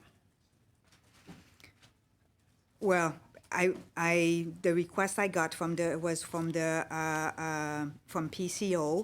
and I'm accountable to the minister. I do also report to the clerk on the management thing, but I decided that because my minister was not comfortable with us sharing with PCO, I didn't. Let me simplify the question. You did not provide the report to PCO at the request of your minister. That's right. Mr. Wernick, I appreciate all that you've done for this country and your contribution to the institutions of governance in Canada. If a report such as this were shared with Privy Council office, is it reasonable to assume that that information would at some point be shared with Cabinet in a deliberation? The matter of prosecutions would never come before Cabinet. Would it be something that an Attorney General might discuss with the Prime Minister or at least need to be informed about before she met with the Prime Minister? I think that certainly my understanding of the law, and we've talked about the Shawcross principle, is that the Attorney General, as the final decision maker, has the ability and sometimes the obligation to seek input from colleagues. So, Madame Drouin, pour préciser encore une fois, Just to specify things once again. that the former Attorney General went into a meeting with the Prime Minister on September 17th without the benefit of your full advice on whether to pursue independent legal advice. Well, on December 17, she was in possession of the legal opinion I described in my opening remarks. Okay. This is a key point because she instructed you to not raise the matter of SNC anymore. How do you reconcile this with her legal and professional responsibility to consider public policy interests, such as the impact on jobs and other considerations that we've heard here? I mean, I think it's for her to answer that. I would like to offer that she said last week that she did her due diligence when she received a Section 13 letter. In the legal opinion that I described, We say that the first thing for an AG is really to make sure that she has all the information she needs to take her decision. Okay, so according to your testimony then, the former minister and AG instructed the Department of Justice not to discuss, consult, or consider anything related to SNC-Lavalin after September 19th. In your opinion, did that impede the government's ability to seek legal advice on a new policy tool? And did that obstruct the government's ability to advocate lawfully for jobs? Premièrement, did that affect the government's ability to get an external opinion on a new policy tool?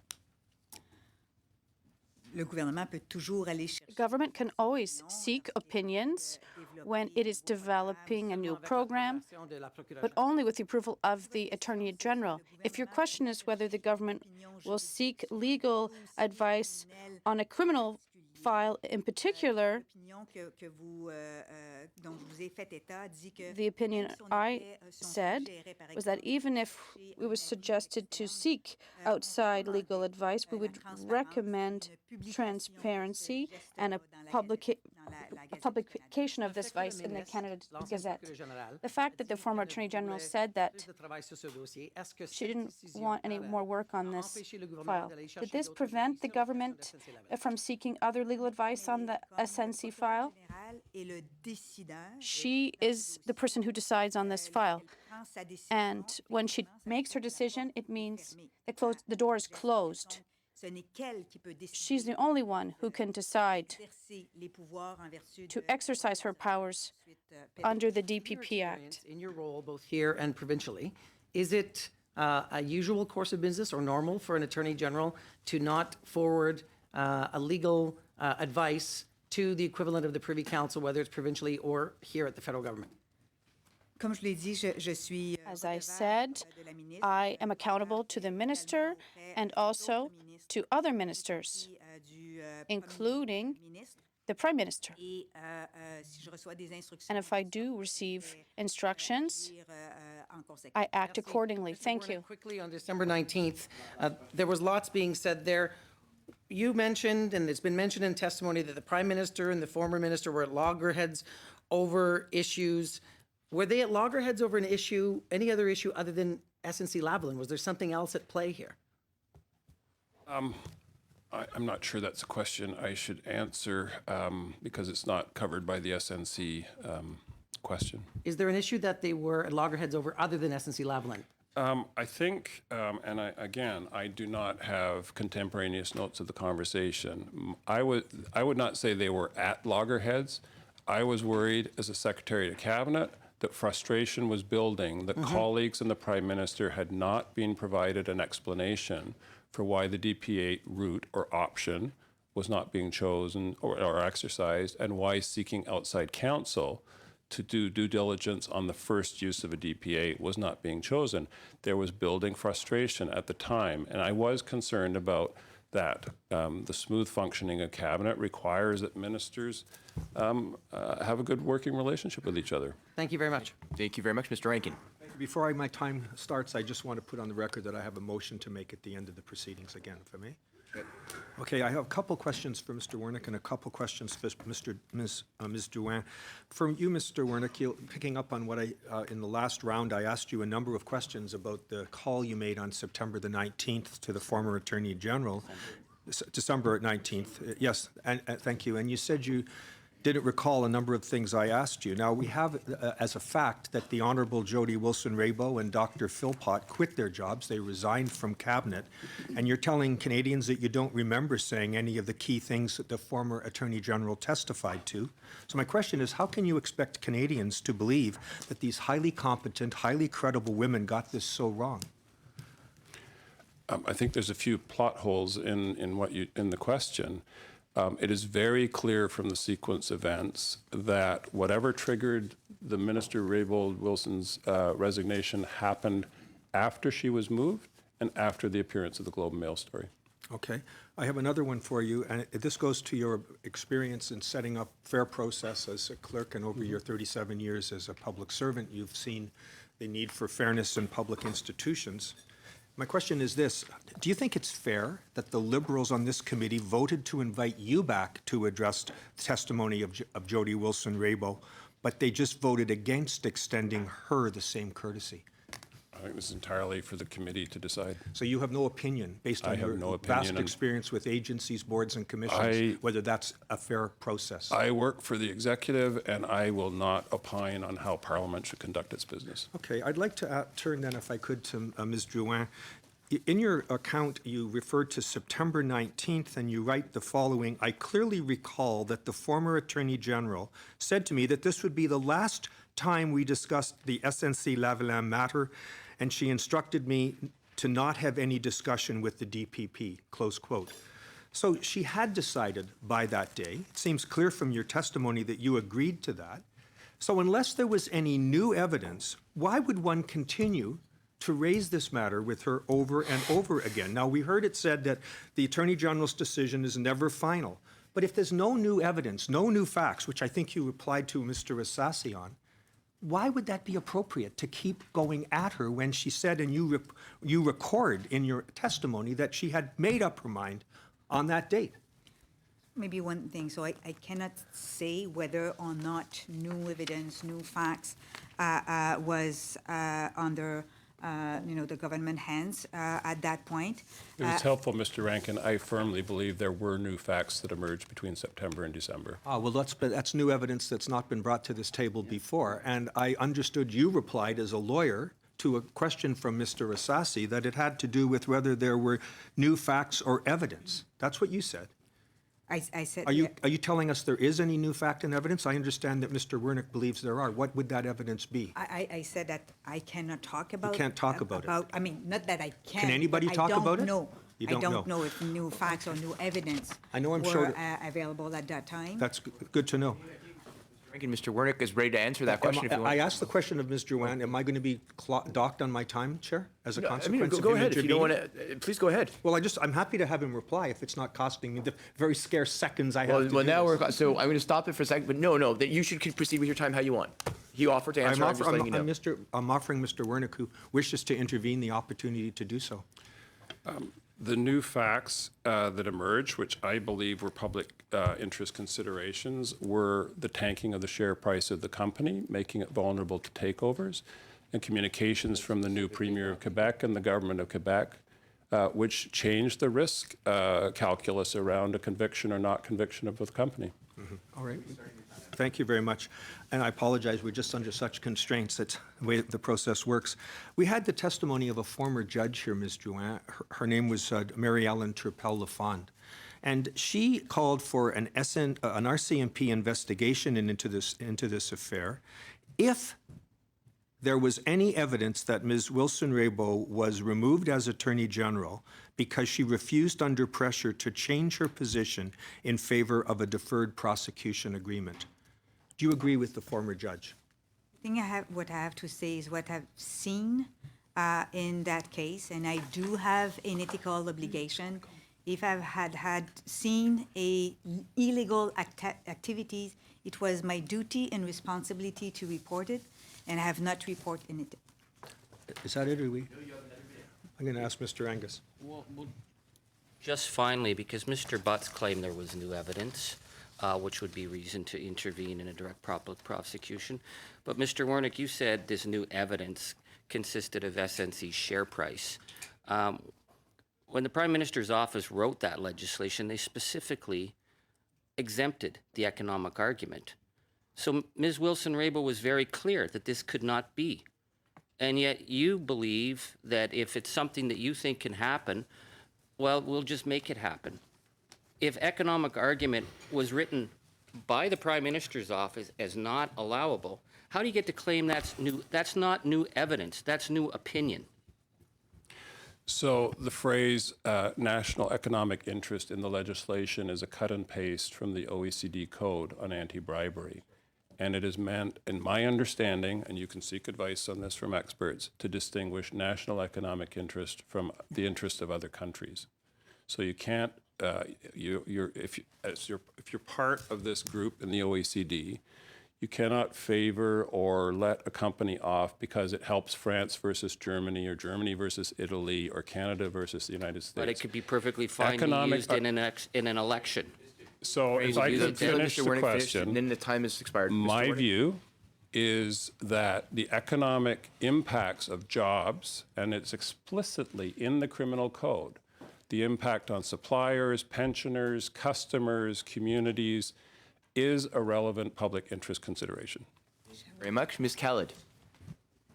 Thank you, Chair. And just to start off, Mr. Wernick, things that you can talk about today, is it true that you would not have been able to talk about those same things at the last time that you were before the committee, and now you're able to talk about them because of the Order in Council? Yeah, there's one thing specifically, which is the legal opinion which I sought and obtained in October, which I am now at liberty to share with the committee. Thank you. I'd like to turn to the September 19th one-on-one meeting. The former Attorney General said that you raised the fact that a board meeting was to take place on September 20th with stockholders, and she deemed this to be inappropriate. She also claimed that you raised the issue of SNC's lawyer, Frank Iacobucci, not being a shrinking violet, which she also felt was inappropriate. Did you raise those issues, and do you consider raising them to be appropriate? I don't remember the terminology. I know Mr. Justice Iacobucci because we worked on a committee together, which was the selection committee that chose the head of the Truth and Reconciliation Committee. And I was aware of him because I attended University of Toronto when he was Dean of Law and so on. If I used a phrase, I think it was intended to convey that I knew Mr. Iacobucci by reputation and somewhat personally, and he is an extremely tough legal mind. Why were you concerned about the September 20th meeting of the SNC board? I think I explained this earlier. It's not so much the board meeting. The board would make decisions about divulgation to shareholders and the public. They are a publicly traded company that regularly would have obligations to markets. And what they told the market would have repercussions. So the board, obviously for a company that was headed for a criminal trial, was continually, as the stewards of the company and with responsibilities to shareholders, constantly reassessing its options. And why did you think that this was relevant information to share? I think that I was of the view, and I remain of the view, that the potential impact on 9,000 people, the suppliers, the customers, and the communities is a relevant public interest consideration. Now, the former Attorney General wouldn't further consider anything that you raised at the September 19th meeting, indicating that should SNC draft a letter expressing their concerns, she would forward it to the DPP. So at that point, would you say that the Attorney General had made up her mind? And from your conversations, what, if anything, would have changed her mind? So September 19th was the first opportunity for me to follow up on September 17th. That was the week Parliament came back, as I'm sure all of you remember. And the first chance to go and see her was after National Caucus ended on Wednesday. We met in her office for about 10 to 15 minutes, in my recollection. We had a conversation which is along the lines of what the former minister testified when she was here. She was very firm that in her mind it was final, and the only route open was for the company to make public interest arguments through its lawyers. And that's where I left the matter.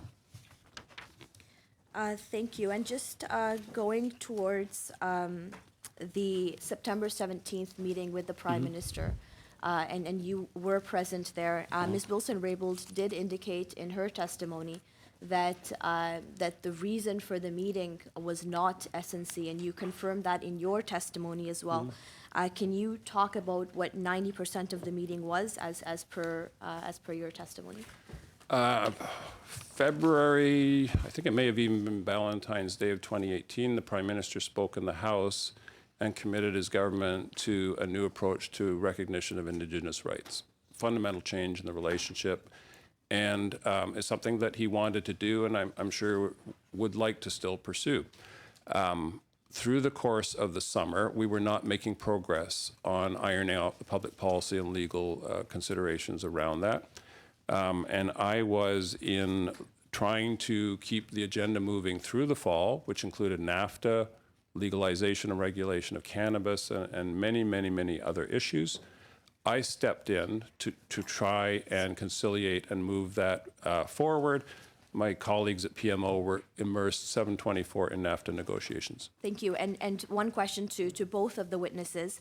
There have been comments made about the possible separation of the Attorney General and the Minister of Justice, the separation of the roles. Can you please both comment on the feasibility or whether this is a step that we should take?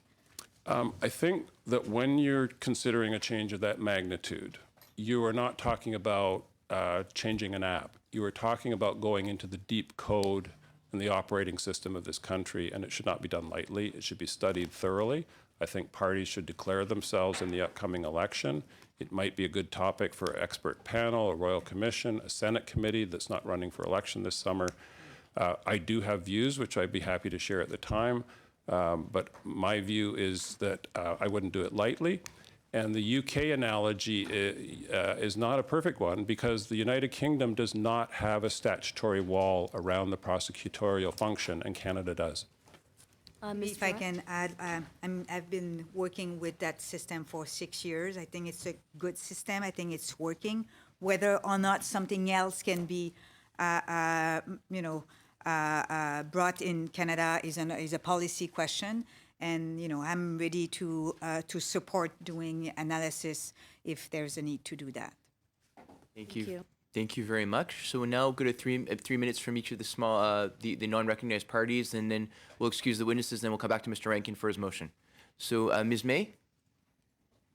I do identify myself to Mr. Wernick as someone who has stated publicly that he transgressed the line. I think I would suggest to him maybe he can agree that when we use the word partisan, I would never suggest for a moment, Mr. Wernick, that you were a strong lifetime liberal or a strong lifetime conservative. I think your evidence is consistent with being willing to interfere in partisan fashion for whoever is in power.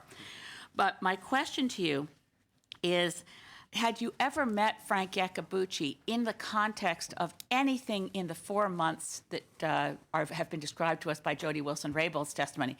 Did you have a chance to talk to him in that 4-month period about anything? No, I do remember that he attended the Sherbrooke cabinet meeting, as I did.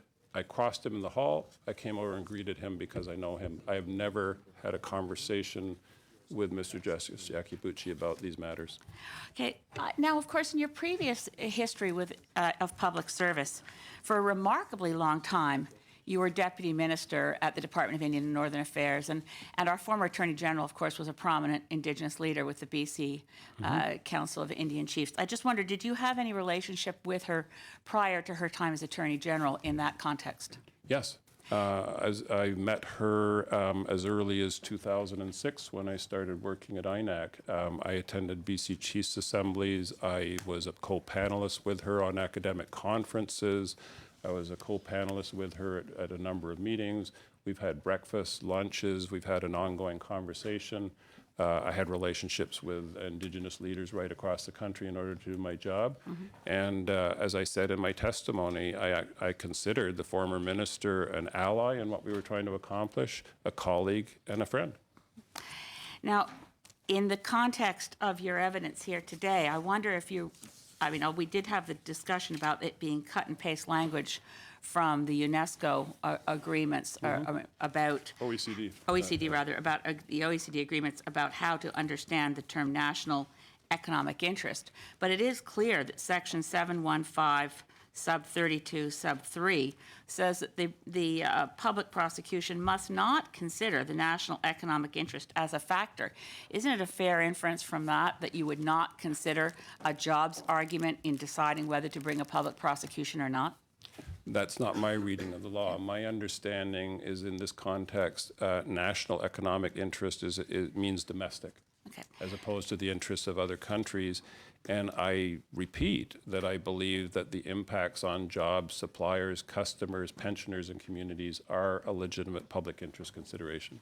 So in the public interest then, Mr. Wernick, in preparing advice to Cabinet, what work did you do to assess the threat to jobs? Did you look at the commitments made to the government of Quebec not to move headquarters, as mentioned?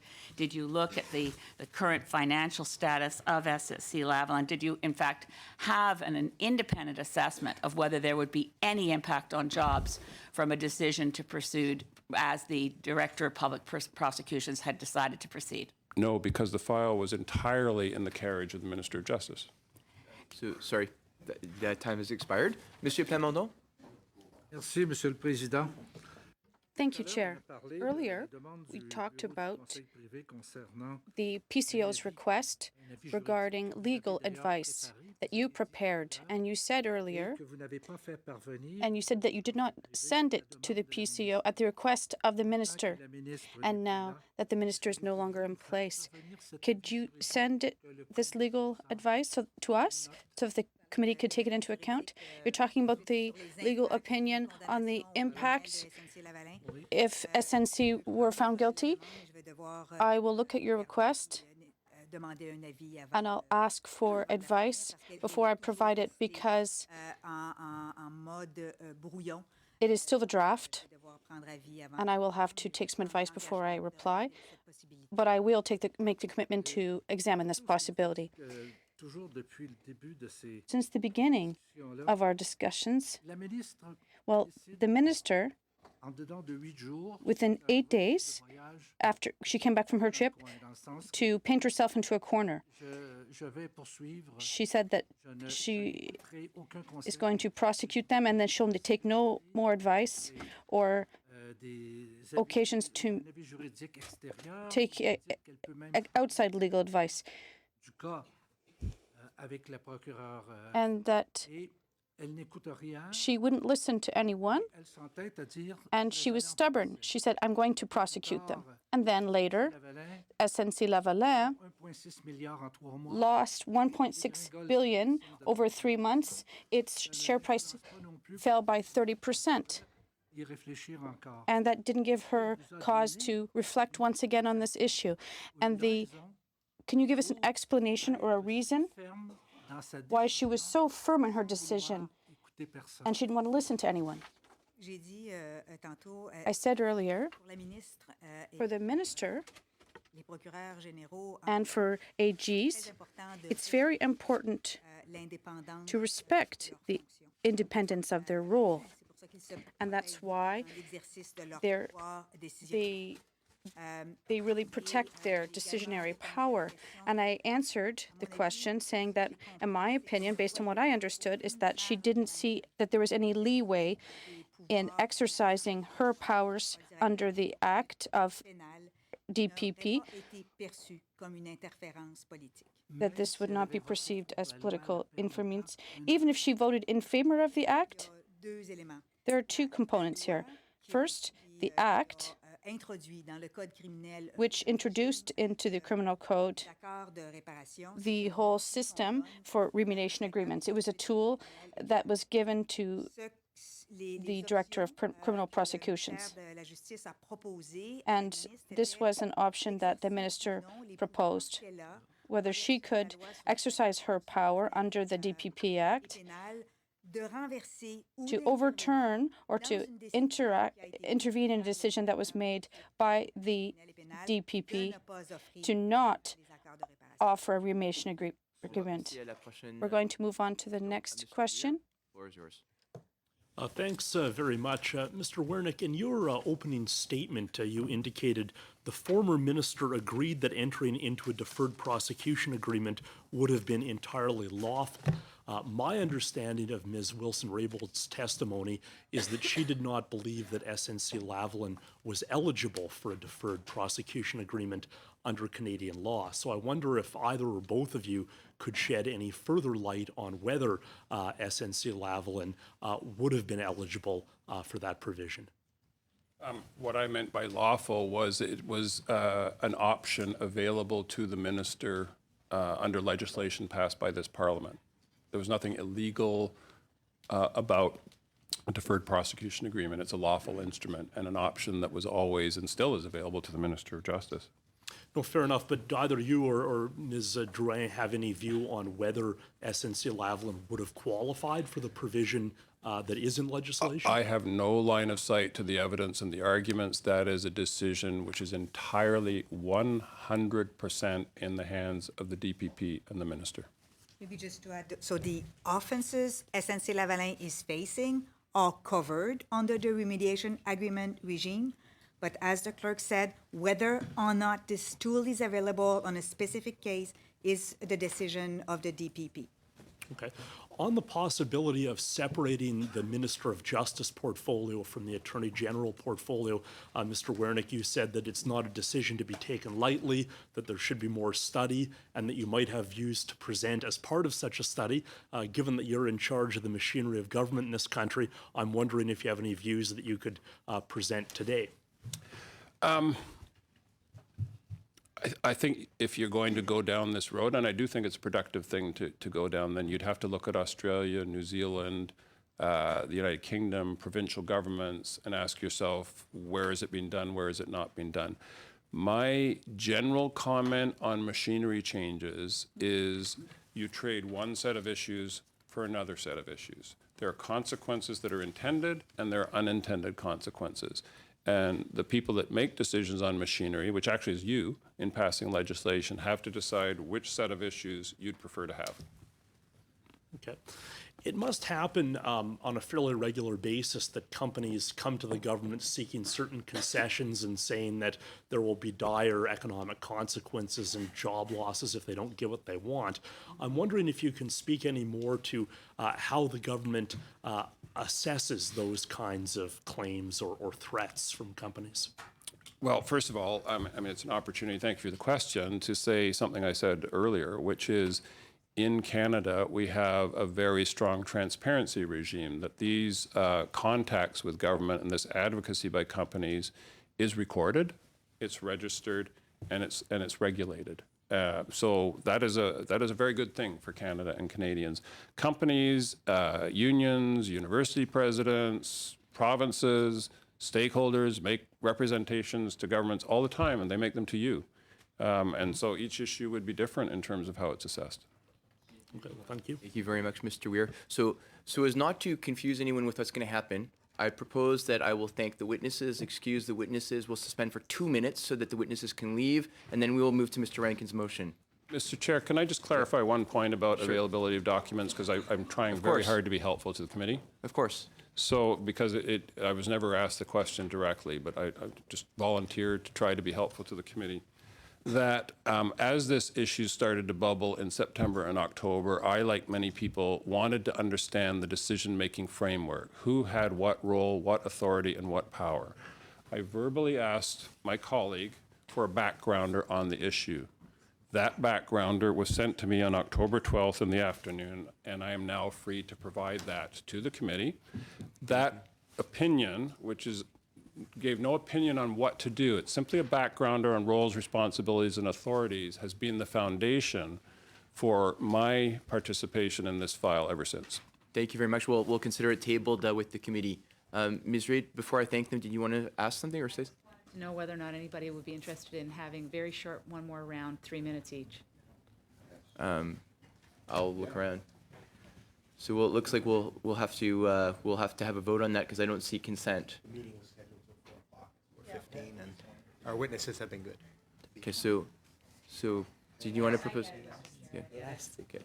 I want to get to the bottom of stuff, okay? Okay, well, in any case, I would like to then take this opportunity to thank both witnesses, both for your service to Canada and your willingness to come forward to the committee twice at a time when you're under a national spotlight. The men and women of Canada's public service across the country do an incredible job for all of us, and I know that we all, from all parties in Parliament, appreciate our public service. Et j'aimerais vraiment remercier tout le monde dans la fonction. I'd like to thank everyone in the Canadian Public Service. Again, the two of you, thank you so much. We will suspend for 2 minutes and let the witnesses walk out. Thank you. Merci, Monsieur le Président. We are watching the conclusion of testimony given by Clerk of the Privy Council Michael Wernick and Deputy Minister of the Justice Department Natalie Drouin before the Justice Committee. Both of them have appeared before the committee, and they are here for a second time today. They testified for just over 2 hours, each delivering opening statements. Mr. Wernick's opening statement in particular defended himself. He tried to defend himself in the testimony he gave previously before the Justice Committee, which had been characterized by some as too partisan. He disputed that characterization and submitted to the committee a whole document full of social media comments that he'd received since then. He also disputed a lot of what we heard from Jody Wilson-Raybould and the way in which she characterized the meetings between them and the type of pressure she was under. She called it inappropriate. He echoed what we heard from Gerald Butts, the former principal secretary to the Prime Minister, earlier today, in that he said that in their mind, in his mind, the discussion was still open, even though she had made up her mind, I think he said, about whether or not to intervene in the criminal case. It was, from a legal perspective, according to Michael Wernick, not the final decision, and that they could keep discussing that. I want to bring in the power panel because they have been listening in to all this testimony. We want to get their perspective on what stood out for them. In Calgary, we're joined by Marcella Monroe of KTG Public Affairs. And here with me in studio, Amanda Alvaro of Pomp and Circumstance, Summa Strategies, Tim Powers, and the host of CBC Radio's The House, Chris Hall. Hi, everyone. Hello. Nice to see you. Chris, I'll start with you. What stood out to you this time? Well, a couple of things. As you said, Michael Wernick reinforced the opinion of Jerry Butts that no line had been crossed in terms of political interference in the engagements that people had had with Jody Wilson-Raybould last fall. He just did so in a very different manner, much more pugnacious, much more defensive. And if the effort here is to try and move past this issue, Jerry Butts might have succeeded in a way of making some progress in that way. I'm not sure Michael Wernick would have helped that cause. I was particularly struck when he indicated that he felt that there was new evidence to consider, new evidence of a public policy interest, which was the share price of SNC-Lavalin tanking. Sorry, we're just going to, I hate to interrupt you. Natalie Drouin's at the mic. Let's take a listen. I think I answered with transparency to all of their questions. And do you think it's normal for the minister to refuse to pass on a legal opinion to the PCO?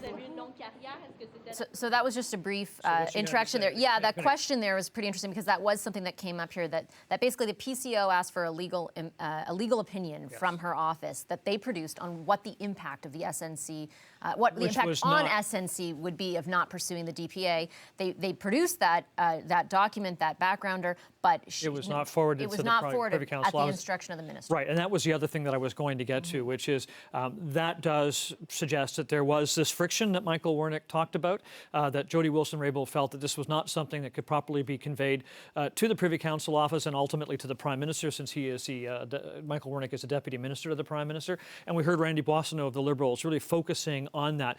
Did the government then have all the information it should have had when it was making its decision? Why would this not have been conveyed? And what impact would that have had on the final decision?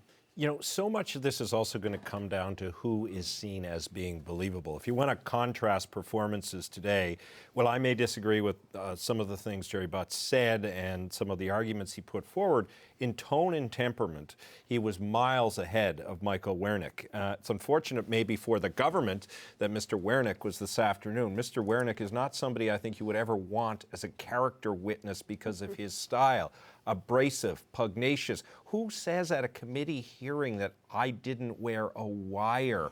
And more than once he said that. More than once, and he looked surly. And again, if this is again trying to depict who's believable, Mr. Wernick looks extremely defensive, and he was caught out a couple of times. One interesting thing on a catch-out, which I think is important, and Lisa Raitt got at it in one of her questions, because part of this debate is about entitlement and being connected and undue influence, and she raised this because it was new information that in, I think it was mid-October, Mr. Wernick took a call from the chairman of the board of SNC. That chairman, of course, is a former clerk, Kevin Lynch.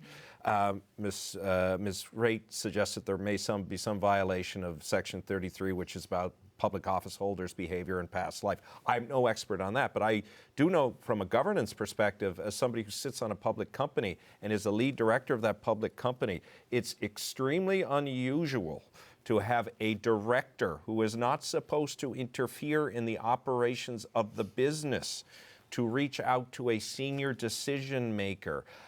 Whether it's not illegal, but it doesn't help the government's case that favoritism wasn't being played here. Although his answer to that was very concise when the No, question was yes, I asked. believe it was. When the question was asked, is that inappropriate? No. Well, as Chris No. Hall often does in putting me in this place, he said, yes, but you're not Kevin Lynch. No, I'm not Kevin Lynch. I wish I was on some days, but that is going to be a real issue for these guys. Amanda, what did you think of Mr. Wernick's testimony and picking up on what Chris and Tim have highlighted around Yeah, this? well, I mean, I agree with Tim. If you're going to give the award for most compelling, persuasive testimony today, it certainly goes to Gerald Butts, not to Mr. Wernick. But I think what was clear is that nothing was clear as it related to how individuals on both sides, officials on the bureaucratic side and the government side, were trying to navigate the murky waters of the DPA, this relatively fresh new law, and the DPP Act. And what we do know is that there were some things where they did come together. There were some pieces of testimony where there is agreement. One, that the decision was hers and it was hers alone. Everybody agrees on that point. That nothing illegal ever occurred. That this was a political, not a judicial or not a legal consideration. That while she may have felt pressure, that she didn't disclose that pressure to the Prime Minister or to Gerald Butts, if you agree with his testimony, until after she was shuffled from her quote-unquote dream job. And that despite being a person who wrote everything down, she hadn't written down anything as it related to the pressure. So I think that there are a few things that I took away from it, and one of them was the fact that two people can have the same meeting and experience it in two very different ways, as we saw from the testimony of Gerald Butts as you pin it up against the testimony of Jody Wilson-Raybould. And also, I have come to believe in watching this, and I think his testimony, what people may have taken away from that testimony, was that the PM and the PMO felt that all of the inquiries that were put forward were there because of public interest's sake, that they were considering the jobs and that those jobs were paramount and tantamount to those decisions. Although what's interesting, Marcella, is that they were asked, both Mr. Butts and Mr. Wernick, by, I think it was Elizabeth May, who pressed them the hardest on it, just what evidence they could supply to differentiate this company's claims versus others. Like, how do we know for sure that these jobs were at risk? And I think the only evidence that Mr. Wernick pointed to was the tanking of share price and communications from the new Premier of Quebec. So difficult to kind of figure out exactly, if there is any kind of proof. I don't know. Yeah, well, I think exactly right. Like, I think we really still don't know. And of course, we can have the same discussion we've been having for a few weeks in the sense of, there are many companies in this country. I'm sitting in a province where we've had many companies struggling to retain jobs and investment in Canada. And so, what makes these 9,000 jobs more special than the ones that we lost here in Alberta, I guess, would be something that people here would think. I don't know that we've fundamentally today had any big changes to the overall discussion that's been going on in Canada. I don't think that I heard, I would agree with the rest of the folks that have chimed in that, I think Gerald Butts' testimony the delivery was spot on, and I think he hit the tone he needed to hit. It was respectful, it was, thoughtful. I agree that Mr. Wernick didn't do himself possibly any favors. But at the end of the day, I think we're kind of still where we were before this day began, in the sense that, it's nothing, there's nothing I've heard today that makes me not believe that Jody Wilson-Raybould didn't feel that there was undue pressure. And just because various people, whether it's the clerk, whether it's Jerry Butts or anyone else, kept saying to her, it's your decision to make. If it's your decision to make, and it's your decision to make, and it's your decision to make, but you're still having that decision questioned over and over and over again, then yeah, I could see the tension in her world rising. I don't, obviously I don't agree with Amanda. I don't think that because she didn't write any of those things down, and by the way, we aren't sure, not everyone kept all of their emails and texts. I don't know that we know what she wrote down. So that's one thing. I also think it was interesting, just a contrast that a couple people noted on Twitter that I also noted was, there's a big contrast between the two women who have given testimony so far, lawyers, right, and the way a lawyer thinks and operates, and the kind of I would say Drouin and Wilson-Raybould, in my view, were much more precise. And so, it's a little odd to hear Wernick constantly say, he can't recall essentially on some of these conversations, and yet be so adamant that there was no harm here and that nothing. There was no wrongdoing here. I think we also don't have any answers to some of the other questions that are around the Prime Minister's office and some of the other senior staff and the role that they may have played. And I wondered when I was watching Mr. Butts today whether he's the right senior person from the PMO we need to hear from. He said himself a couple of times how his life was taken over by the NAFTA negotiations, rightly so, by the way. I don't think any of us would have wanted him focusing on anything else. But I just don't know that I think in the day-to-day, if he knew all the details of every conversation that was going on in this file. Just picking up on what Marcella mentioned around, that was at the heart of what we wanted to hear from Mr. Wernick, right? Because Jody Wilson-Raybould had talked about this conversation they had on the phone in December in which she felt she received veiled threats about her job. And he was asked about that and at first said that he didn't recall making those specific comments, but then very specifically said, I did not threaten her at any time. I made no threats to the Attorney General. Yeah. Yeah. That is critical. And if I might, it's also instructive that perhaps from the government's point of view, if Michael Wernick is the focus of much of the anger and the more direct questions coming from the opposition, if that's not necessarily a bad thing since he's a public servant and not connected directly to the government.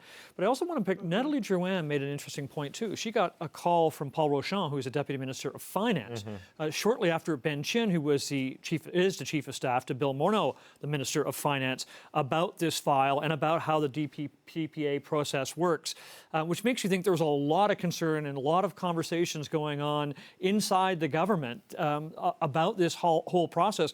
And that, I think, might buttress what Jody Wilson-Raybould says, that, Jesus, I'm getting a lot of calls here and they're coming from all different angles. I feel there's a fair amount of inappropriate intervention here. Whether it was illegal, it's not. Nobody says it was, but it might have made her feel it was inappropriate. Yeah, and again, everybody's talking about, Amanda used the phrase, many people have different interpretations of different conversations. Based on Mr. Wernick's two performances in disposition, he may be an outstanding civil servant. I am not going to question his record on that. I don't know enough about to do it.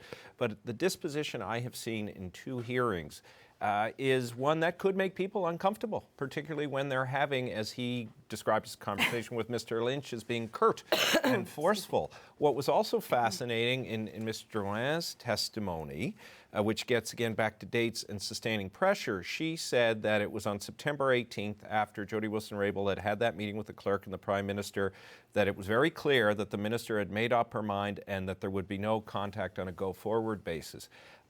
If she knew that, the office staff of the Justice Minister knew that, how didn't the rest of the government know this? And the final thing I'd say, Elizabeth May asked the right question, and I think maybe Polyev did something helpful at a committee, which is often not always the case. But he made a point about, the clerk and Jerry Butts both said this, 9,000 jobs, 9,000 jobs. I heard that more than I've heard Stephen Harper's name, which is really saying something these days. But Pierre put into the record public information that was already there. The Caisse Depot. Who's the Caisse Depot? They're a huge institutional investor who had an agreement with SNC that they would not leave Quebec until 2024. Pierre, I think, also quoted an article in the Toronto Star that appeared 2 days before that December 18th meeting where the head of SNC said, we are not going anywhere. So Mr. Wernick can cite share prices. And if you were looking at stocks in the fall, you'd be worried about a lot of companies. It's pretty flimsy to suggest, in my opinion, that is new and detrimental information, because a lot of companies would have been tanking in the fall, not just SNC. Well, but I think that there were a couple of things that are still being questioned. This comes really to the crux of the argument, and that's around pressure and whether or not there was an openness by the former AG to receive new information and evidence, and how that new information and evidence, as it relates to the public interest, could persuade her decision. That's at the heart of the conversation. The other piece is what Gerald Butts talked about today when he said, what constitutes pressure? Does asking for external advice amount to political interference? And he said in any reasonable definition, it does not. There's just sort of a discrepancy in the way he describes asking for it and the way she she said, you know, that they said we need to find a solution, right? Like that's why I think there's still a lot of questions because they are two different versions. Michael Wernick said he also had an independent legal opinion. Yes, he did. And he just so submitted it. How did Jerry Butts not know that that was already out there, or anybody else in the government who works in the Prime Minister's office? It also raises a question. Lots more questions for us to discuss. Yes, but we have to end this round of Power Panel. Thank you so much. Some of you, most of you, are going to be coming back with us in the 5 o'clock show. I'm losing track of it right now, but we obviously have lots more to discuss and dissect over this testimony. So thank you very much to the Power Panel. Thanks to Chris Hall, Amanda Alvaro, Tim Powers, and Marcella Monroe.